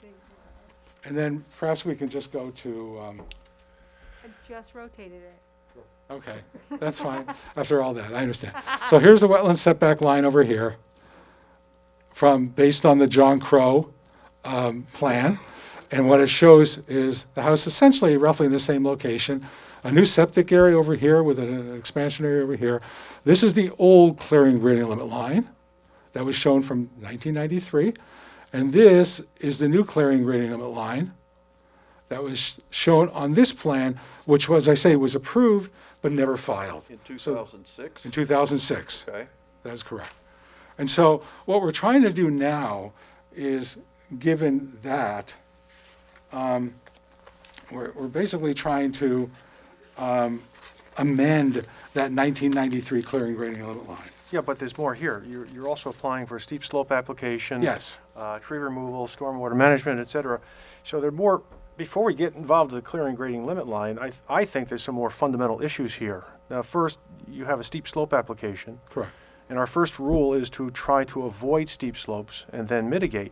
So I have a fundamental question, and that is, why are we not using this former, I'll light myself up here, this area right here that's already cut and come in this way and put the house over here? We avoid all this cut, all this stuff over here, all this rock piles, et cetera. We avoid all those steep slopes. If we use that, in fact, if we go in far enough, we can bench it basically level, come in level. I don't understand why we're doing this on the other side, going through all these steep slopes, when we have an alternative here that avoids all that. I believe you'll find that this route here is actually too steep to be able to, the drive is actually very steep. It really is. It goes 532 to 524. Yeah, no, it really is. Having walked it many, many times. Well, it certainly is not as steep as this. No, because of the length of the drive here and the way it comes in here, it actually is a. Well, I think we need to look at that, Alan. Okay. We can't just take that say-so. Well, yeah, I suspect that, I'm pretty sure the that Bob is right. I think you would need to prove that he's wrong, because, you know, the reason the grade appears to be more acceptable on the driveway going to the right is because it's longer, because it's curved. Correct. Right? So its center line is a longer path of travel. Correct. So you can mitigate the slopes that way. But that's because the house is where it's placed, and that's because this other driveway on the left hasn't been curved in that fashion. I mean, I just wonder if anybody's actually looked at that to see if you can make that work, rather than assuming that it won't work. Because I think Bob has a really good point. I mean, the impacts going to the right, if unnecessary, seem to be gratuitous. I mean, it just doesn't sort of make sense.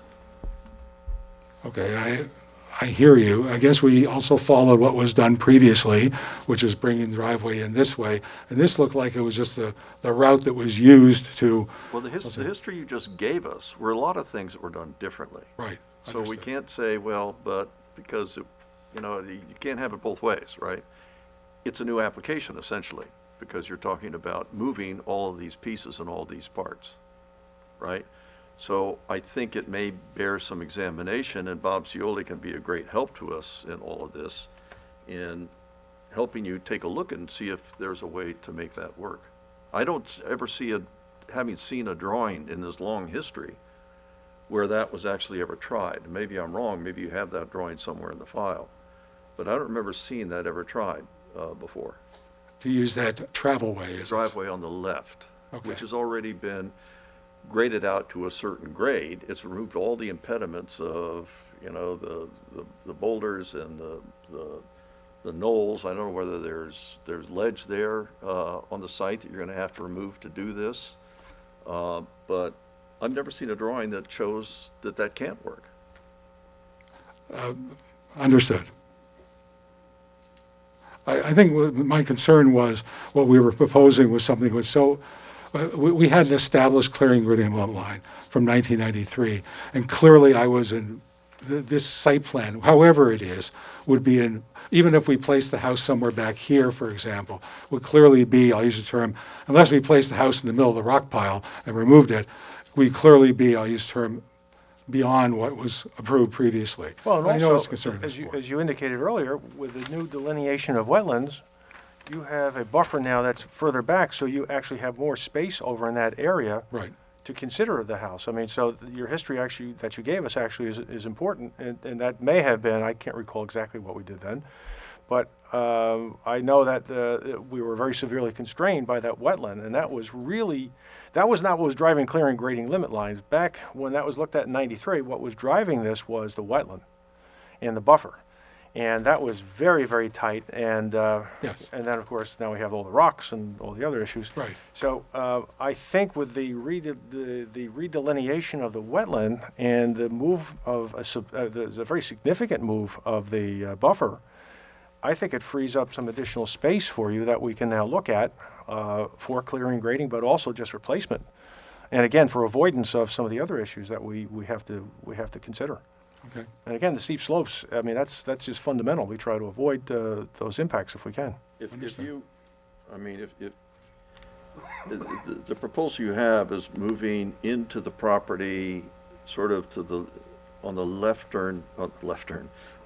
side of its frontage on the cul-de-sac, and then swinging quickly around to the right and then going up. I don't know why you can't come in on the right half of the property line and swing in the same area to the left, and then go up and catch up with this dirt travelway, and go up and make your turn into the house. And from what I can tell, that would be at least an equal distance in order to get to your house elevation, which is 526, garage elevation. Maybe that needs to be moved a little bit up or down in order to make it work. I just don't think it's ever been tried. Okay.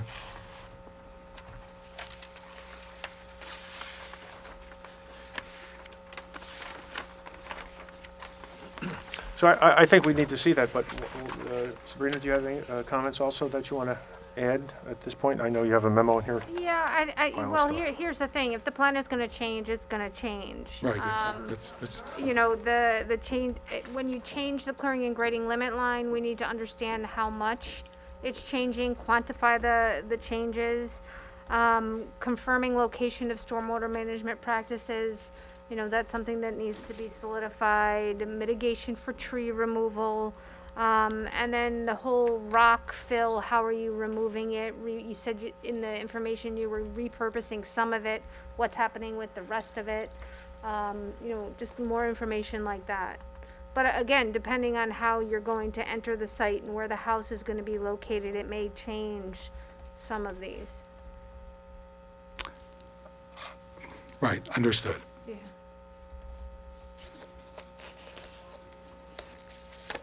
Yeah, I don't know if we have to run through these comments, because it's not necessarily that this doesn't work, but I think we really need to see. Yeah, you're obviously looking for an alternative. Yeah, yes, exactly. And really studied out, and, not just a straw one, but something that we can really look at.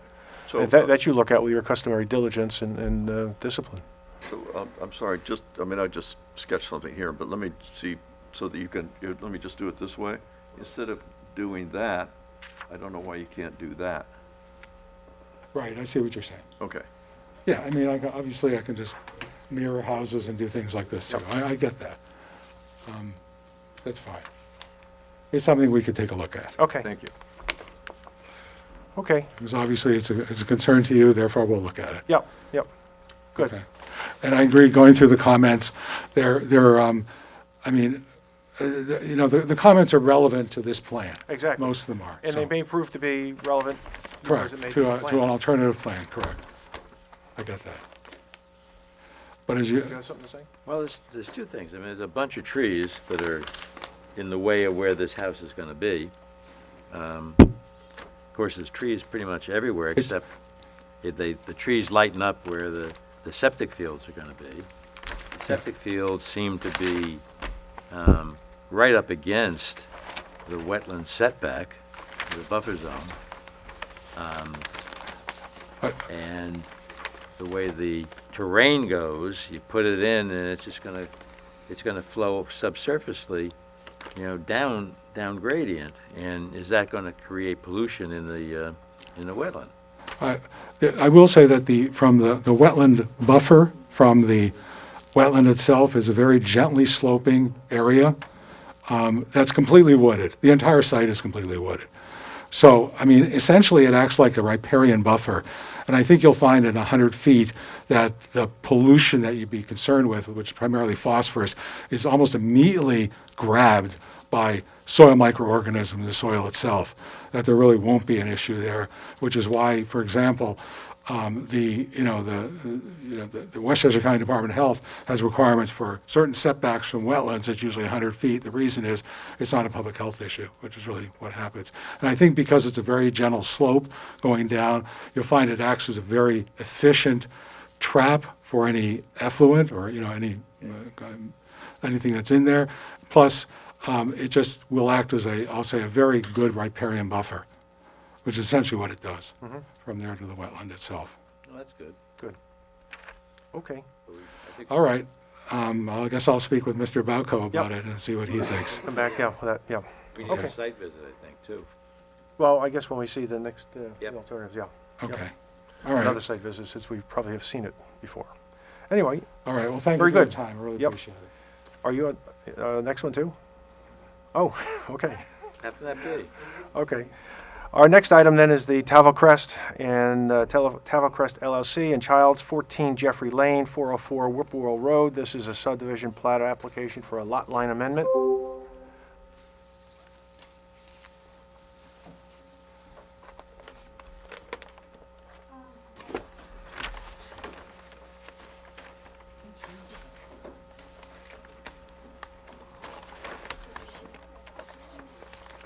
Is that the one you want first? Okay.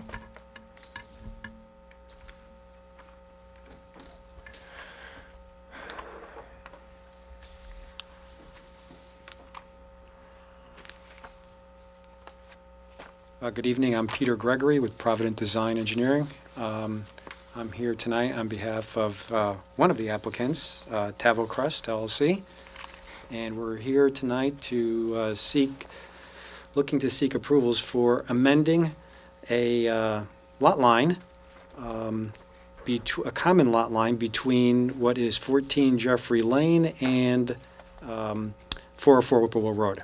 But I thought the drawing that's before that one, this one, I found this, we had done some research and we had found a copy of this map, but this basically is a subdivision map from when the property was originally subdivided and created back in the 60s. 14 Jeffrey Lane to the north, a flag lot fronting down below on Whippoorwill Road.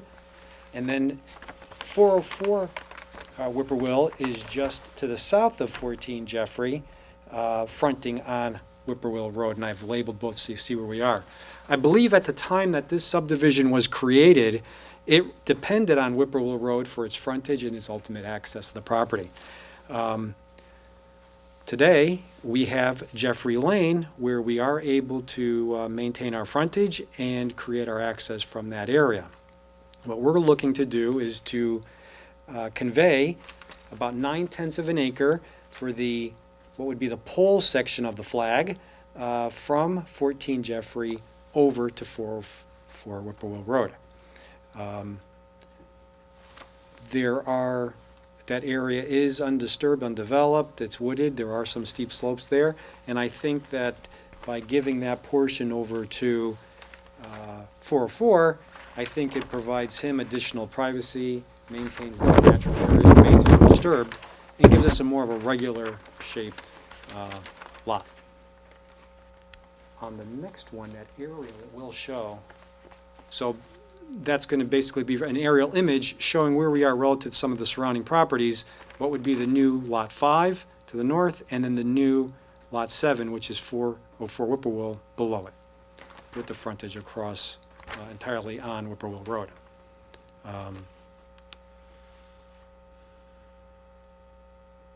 Yes. Okay. That's pretty much the extent of what we're looking to do and recreate there. Any questions, issues, comments? I think, Bob, you had some comments, right? Some questions, comments? Oh, Sabrina, you had some. I'm sorry. It doesn't matter. No, ladies first. For the board's information, this is a type 2 action in accordance with seeker. The application as it exists is in compliance with all zoning setbacks, so there's no issues there. There was discussion of changing the clearing and grading limit line during the pre-application meeting to identify that and to identify the rock fill areas that were discussed. And, you know, from a planning perspective, this seems to make a lot of sense. Mm-hmm. Yep, good. Bob, you have some comments, questions? I had some minor comments, basically just with the subdivision plat itself. A through G, just basically some technical things they should show, like the existing water service, existing water main located in along Whippoorwill and Jeffrey Lane. I always think it's a good idea to remove new tax lots 7 and 5. It creates a lot of confusion when the tax assessor creates a new tax lot, so I'd rather just call it Lot A and Lot B. You got to put on the Westchester County Department of Health non-jurisdiction, and also I like to always have a title which always references the previous subdivision, so there's no confusion when you're trying to do some sort of title search on this property. And those are my minor comments for the subdivision plan. Great. There does need to be a zoning conformance table that shows pre-lot merger and then post-lot merger, and make sure that, you know, all of the details regarding the setbacks under the original condition and then what you're proposing to change are displayed. And we also need to identify the coverages associated with each lot in both pre and post situation. Sure, I understand. I think one of the concerns is based on the age of the 404 Whippoorwill Road home, that I think it predates what we have for records in terms of our septic location. We will have to get the survey updated at 404 in order to provide the information that we're looking for.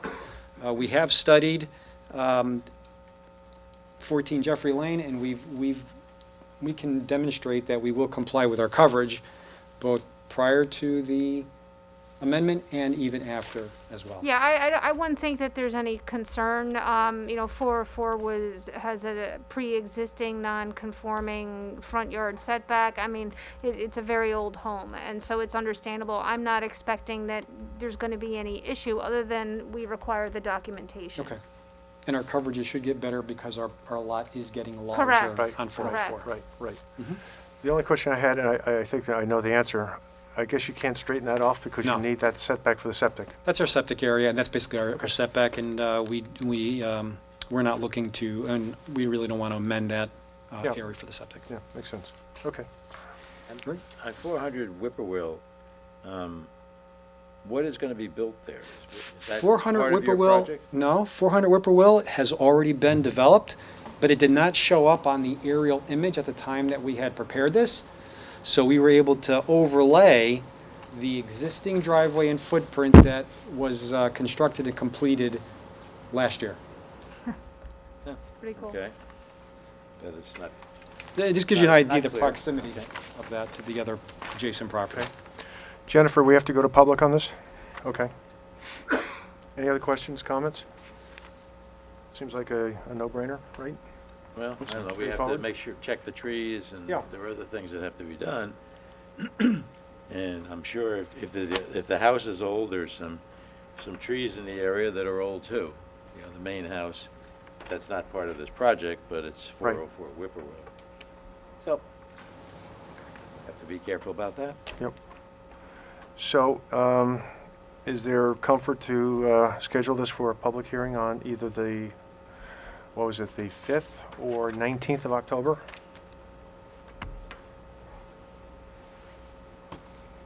Okay, So moved. okay, second? Second? All in favor? So we'll schedule for, we Well, didn't pick a aye. date. We didn't pick a date.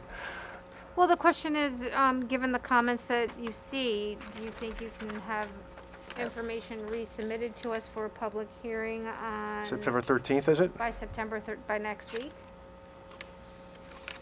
I'd have to check with our surveyor to see. Oh. Probably not. So Yeah, that would yeah. be, September 27th is the deadline for the Okay. October 19th meeting. And I can check with him right away to see what his availability is, and we can let you know if there's going to be a problem. And also, is there a desire to instruct staff to prepare a resolution in advance of the public hearing? I would wait, let's wait for it. I mean, Okay. all I see is a map with ghost lines on it. Okay, And, you know, it would be nice to see something more as to, with all the setbacks, okay, as Sabrina has wanted, I'd really like to make sure it's all fine. okay. So we'll see you on October 19th. Okay? Material has to be in on September, whatever it was that Felicia said, September 27th. 25th. And we'll see you then. All right, thank you very much. Okay, thanks.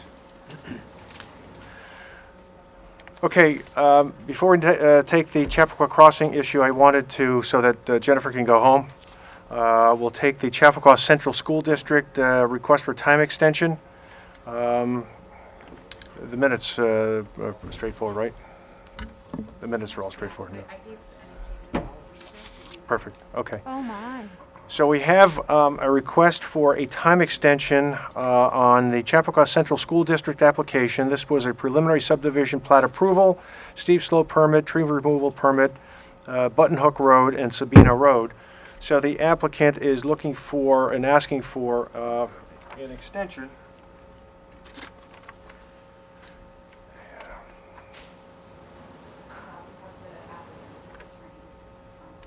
Oh, okay. Okay. So are there any questions or issues from staff on this extension? Sabrina, okay. As long as you're here, Counselor, can you just give us a quick update in terms of where you are? Yes, sure. Good evening, Chairman, members of the Planning Board. Can everyone hear me all right? Yes. Okay, thank you. I have a baby at home, so this is easier for childcare. I really appreciate you making that option available. For the record, Kristen Motel from the law firm Cuddy and Bader for Chappaqua Central School District. As the board is aware, we did receive the technical review memo from the DEP in the end of May, and that was about a 9-page memo. Our engineers, WSP, They're working closely with DEP to address and reevaluate some of the proposed stormwater measures. They are currently making amendments to the proposed water quality treatment, confirming drainage basin standards and evaluating runoff reductions. I believe they're also in touch with Bob Cioli as they're going through. I know he's been involved in this process and has seen the DEP comments. We are scheduling a call with the DEP at the end of the month to confirm that the approaches we're taking with some of the amendments are going to be in line with what they would like to see before we formally amend the plans. So we're requesting another extension at this time, and then, can update the board periodically. At this point, we are, at the mercy of the DEP, and we're trying to adequately address all the comments that they've raised. Okay. Bob, is everything going smoothly on the issue that we talked about with the DEP and their?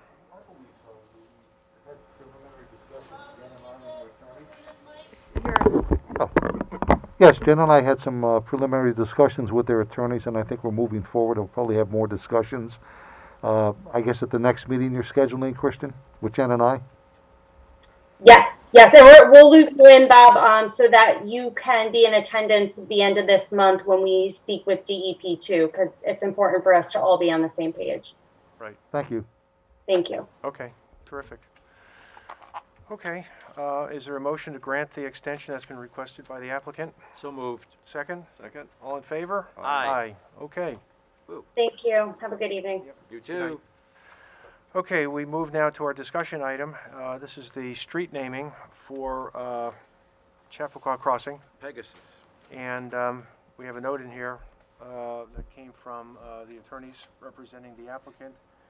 So we had some changes in some of the proposed names. Obviously, I'm in favor of them because I was kind of moving these along with Greg Williams. But unless anyone has any objection, are these acceptable to everyone? I thought it was great to have, I thought it was wonderful on the part of the applicant to respond and help us tie in the names with some of the history of the site and history of the Reader's Digest. Yeah, it feels more like a neighborhood than a development. I think it's well done, as opposed to every road being named the same thing. Yeah, well, that was a problem, Yeah, I think Wallace Way is the smallest road. I mean, I think I saw that, Bob, that you had mentioned that in something. Me? Yeah, that Wallace Way. Yeah, that it was a relatively small alley, but that's Yeah, I don't- pointing that out only because it was the only name that was referring back to the history of the site and history of the Reader's Digest. Yeah, and I think it's sort of like it's a small road. It means nothing, and I think it just destroys any history in these names. So that if they could switch it for something else. I mean, I don't know who Stratford is, or Ellsworth, or Webster, or Harrison. Just switch one of those and make that Wallace Way. That would be. Make what Wallace Way? One of the bigger roads? Yeah, because it. Okay. It was a big operation, and Yes, it was. And it. But we have DeWitt and Lilla. Those are obviously their first names of the Wallaces on some of the other roads. So I thought it was I didn't know that. Which ones? Roads E and G and Road F. So roads E and G are Lilla Lane, and would be Lilla Lane. Road F would be DeWitt Lane. Road C would be Wright Lane. You have the old letter? Yeah, I guess I do. This is today's letter. Oh, I see. So, well, solves my problems. I don't have any other comments. okay. All right. All right, are we satisfied with that? Is that okay? Yep. So is there a motion to approve the street names proposed by the applicant? So moved. Second? Second. All in favor? Aye. Okay. So we move now to a resolution amendment. This is on the Chappaqua Crossing retail site, 480 Bedford Road, and the Chappaqua Crossing East Village. The only background I want to supply on this is that this has been going on for the last month or so, And our staff and legal team have been working very diligently with the applicant and trying to get the applicant over the finish line. This is a very unique situation. This is a very unique application. This applicant has had, to say the least, a number of obstacles thrown at them over the course of this whole exercise by the state agencies. Don't forget that we did that whole roundabout with the DOT, which looked great until the DEP said no, not so great. And we lost at least a year and a half, 2 years, God knows how much money in terms of review, et cetera. So the applicant has been working with us because they have certain needs, and by the same token, we also didn't want to compromise the town's position in terms of getting the final administrative issues taken care of so that we could move forward and get the COs out and move this project forward.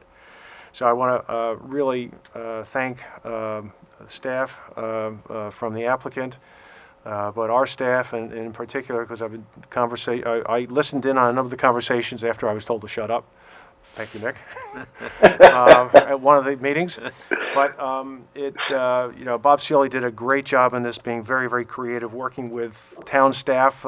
It was not easy coming up with solutions. Various staff members and had their departments and had their needs and had their issues. And I think, Nick, it was only worked out, in the last couple of days, maybe the last couple of hours, in terms of going forward and really coming up with a solution that would work for the applicant and Toll Brothers and us.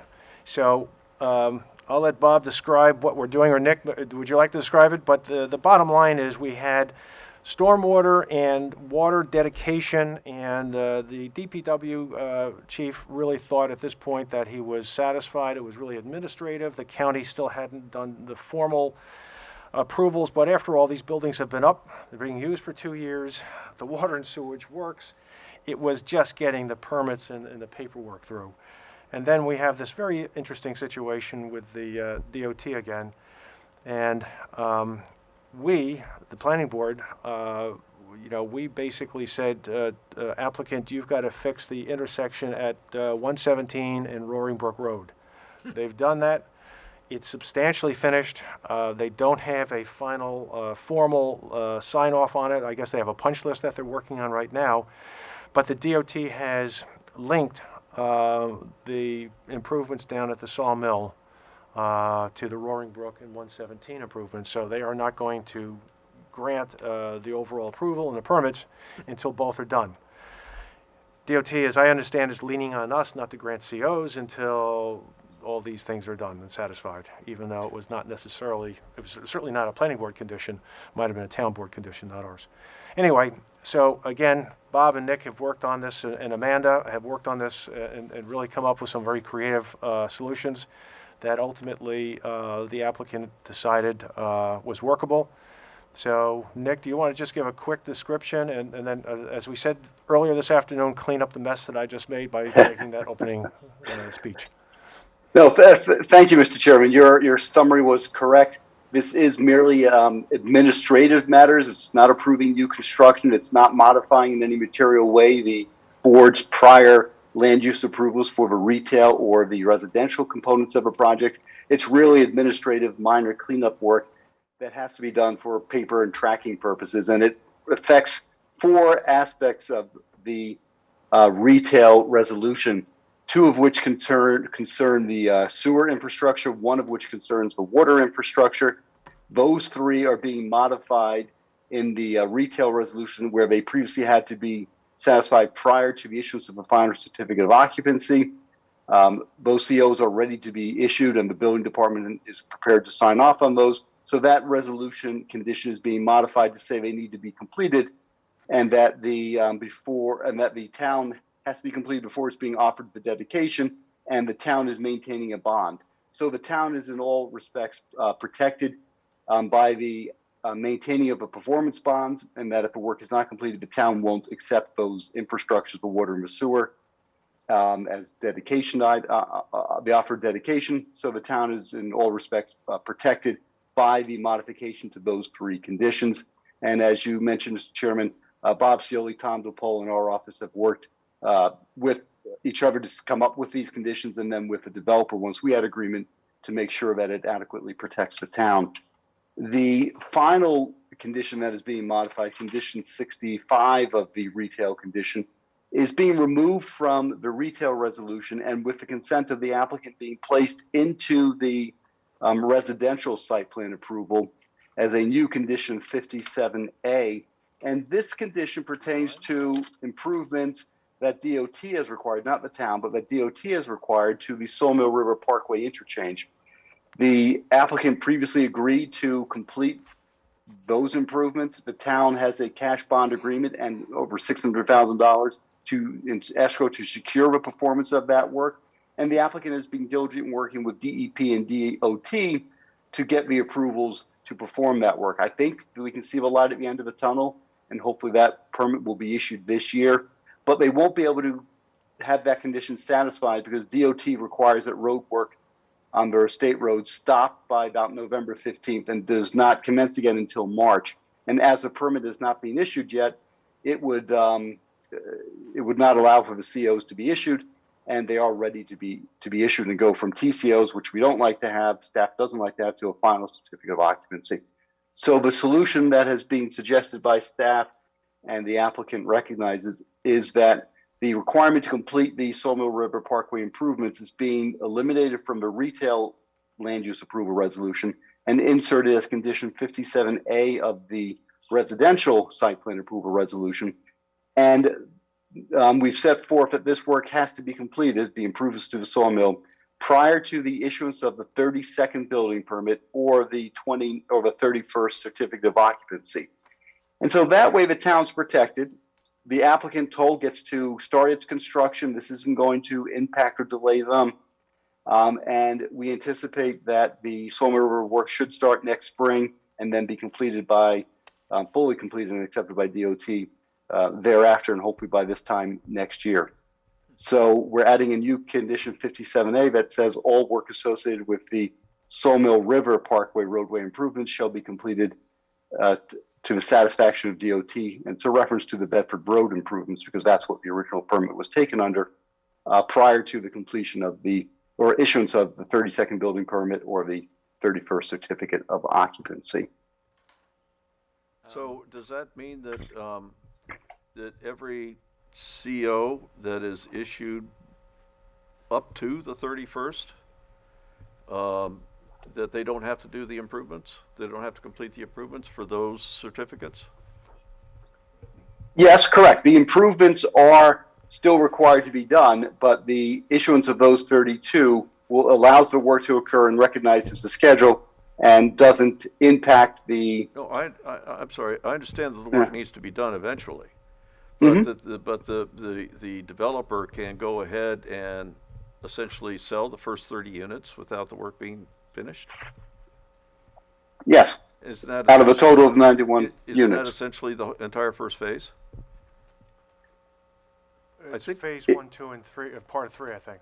It's phases 1 and 2 and part of 3. And so when you get to phase 3 is, I mean, as far as the developer doesn't even know when phase 3 is going to happen. I mean, phase 3 could be 10 years from now. I guess I'm suggesting that it seems a little bit open-ended.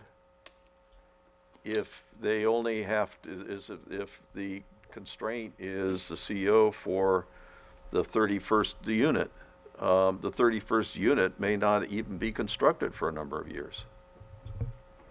Well, the applicant is also required pursuant to its DOT permits to have the work completed in a certain time frame, as well as through other town board approvals. I can't speak to the applicant's scheduling. I'm not as familiar with that aspect of the project. Well, it is. And it's pertinent to our approval, though, isn't it? No, I don't think so. Well, I'm not sure. I understand the concern, but there's from the staff viewpoint, there is sufficient security to ensure that the work gets done. And if the applicant doesn't do the work, I understand that the town, in its cash bond agreement, has the ability to have that work completed. Right now, the town is requiring that that work be completed by December 31st. That will need to be modified, and I anticipate that would be modified to probably June 30th of 2022. So there are adequate assurances in place to ensure that the work gets done. So you're saying there are other guardrails? There are other guardrails, yes. Is that a town board requirement, Nick, the December 31 and the June 30? The perspective- December 31 is the town board requirement. I'm suggesting that I anticipate it will be extended to June 30th, given the practicalities of Right, it. right. Because the town has $600,000 in escrow to guarantee that, in addition with a multi-million-dollar bond that's posted with DOT to ensure performance of the work. If they do not do that work by the schedule that the town approves, then the town can take those funds and authorize the work to be completed. So I think with that language and this language, it dovetails into allow the town and this board, in my opinion, to have confidence that the work is in a process to be done either willingly by the applicant or, if necessary, through the town resources of those cash bond funds. Okay, I'm okay with it. I have two minor questions. You said several times the new condition is 57A. Dick, can I ask you to speak into the microphone there? Ah, man. Okay. You said it's 57A? The document Yes. that we're looking at says 51A. Is that a typo? I'm going to defer to Bob on the actual numbering, but the document I have in front of me is 57A, and There should be another one, there's two. You're probably looking at an older one. Okay. The correct one is 57A, as Nicholas just said. Here's the correct one. Okay, and also, so in the older version that I have, then, thank you. Let me see if the other one is correct. Yeah, the correct number is 57A, as Nick said. Okay. Oh, yeah, this is much better. All right, so, I don't yep. have one that has either. The other question I have is on line 22, page 2. That's really the change. Oh, I see. We're still saying that condition 65 is reasonable and appropriate. Shouldn't that 65 disappear? And I would, yes, that is correct. Thank you for that correction. All We'll right. modify it to remove that. That's Okay, right. now this version, it still says 51A. But it was reasonable at that time, it no longer is. No longer is, all right? Okay, so Thank that was you. for 65, you just That's- said. The one I have shows 57A. Oh, here's a third one, okay. Hopefully that's the third is the best. Yeah, there were several revisions from I about 3 guess. o'clock onward. I'm delighted. Yes, as the chairman said, we spent a lot of time making sure that we got it correct, and with respect to the conditions, that it made sense. And a lot of thank you to Bob Cioli for his work on this. Let's not forget Tom DePole and Bart Carey, who were very helpful, and of course with Amanda. Yep. Team effort. Bob, can you show me Felicia? where it says 57A? That's Yes, it should be 57. on there, 57A. It should be on page 3. Yep, page 3, line 11. End of the last page. Yep. It should say 57A. Okay, so that's a different one from 51A, right? No, 51A disregard, that's incorrect. That was the older Okay, version. so that one We has moved to it- be corrected also on line 19, right? Where it still exists. I don't have a line 19 now. On page 2? Oh, page 2. Oh, excuse me. Yes. Okay? 51A has to be changed there? That is Yes. correct. Okay, so, Catch. Thank you, sir. welcome. That's my job, typos. No, thank you. I've made note of those edits, and we'll make sure the final adopted version reflects those changes. Thank And you. again, what we did here, and Bob did all this work with the applicant, we actually identified the lot numbers. And so that'll be easy for staff, in the field to track this, to know where we are what we're talking about. Because initially, we were talking just phase 1, phase 2, we weren't sure what that meant. Yeah. Then the applicant started to give us, numbers, and then Bob tracked it all and said, okay, that means these lots. So now, in the field, Tom and his staff will be able to track this more easily. Yep. And I think that makes it much easier, much simpler for us. And I like the way it's been sort of going on two paths. And one path is really on the onus of the developer. And, we don't, and the other path is almost pretty much finished. All the stuff is done. So I like that, and then it comes back together potentially Yeah. if it doesn't work out. Your- That's fine. Your enthusiasm was not shared by all the applicants, though. Really? At various times. I can't imagine why There were a that lot of was. changes in this as it developed, so, Yeah, we spent a lot of time on something that's only 3 pages. yeah. Well, that's unusual. That's exactly. That's- So, are there any other typos then that we make sure we catch here? I don't know, I only caught those because I was only doing numbers. Okay. I wasn't doing words. Okay.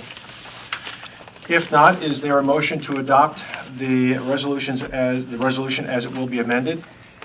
So moved. Second? Second. All in favor? Aye. Okay, we're all set there, thank you. And we have Thank you. one last item, and that is, we have minutes. Felicia's prepared minutes for us for March 16. Okay, yeah, we can all take a look at these. Back then, everyone showed up.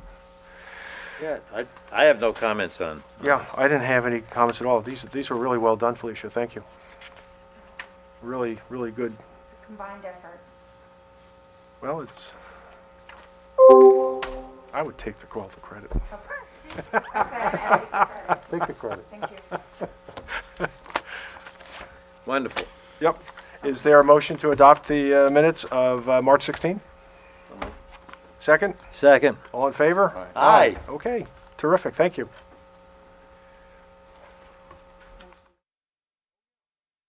Yeah, I was just leaving. Is there a motion to close the meeting? I'll see you. No, I want to stay another hour or two. Second, Tom? All right, all in favor? Aye. So we're staying an extra hour.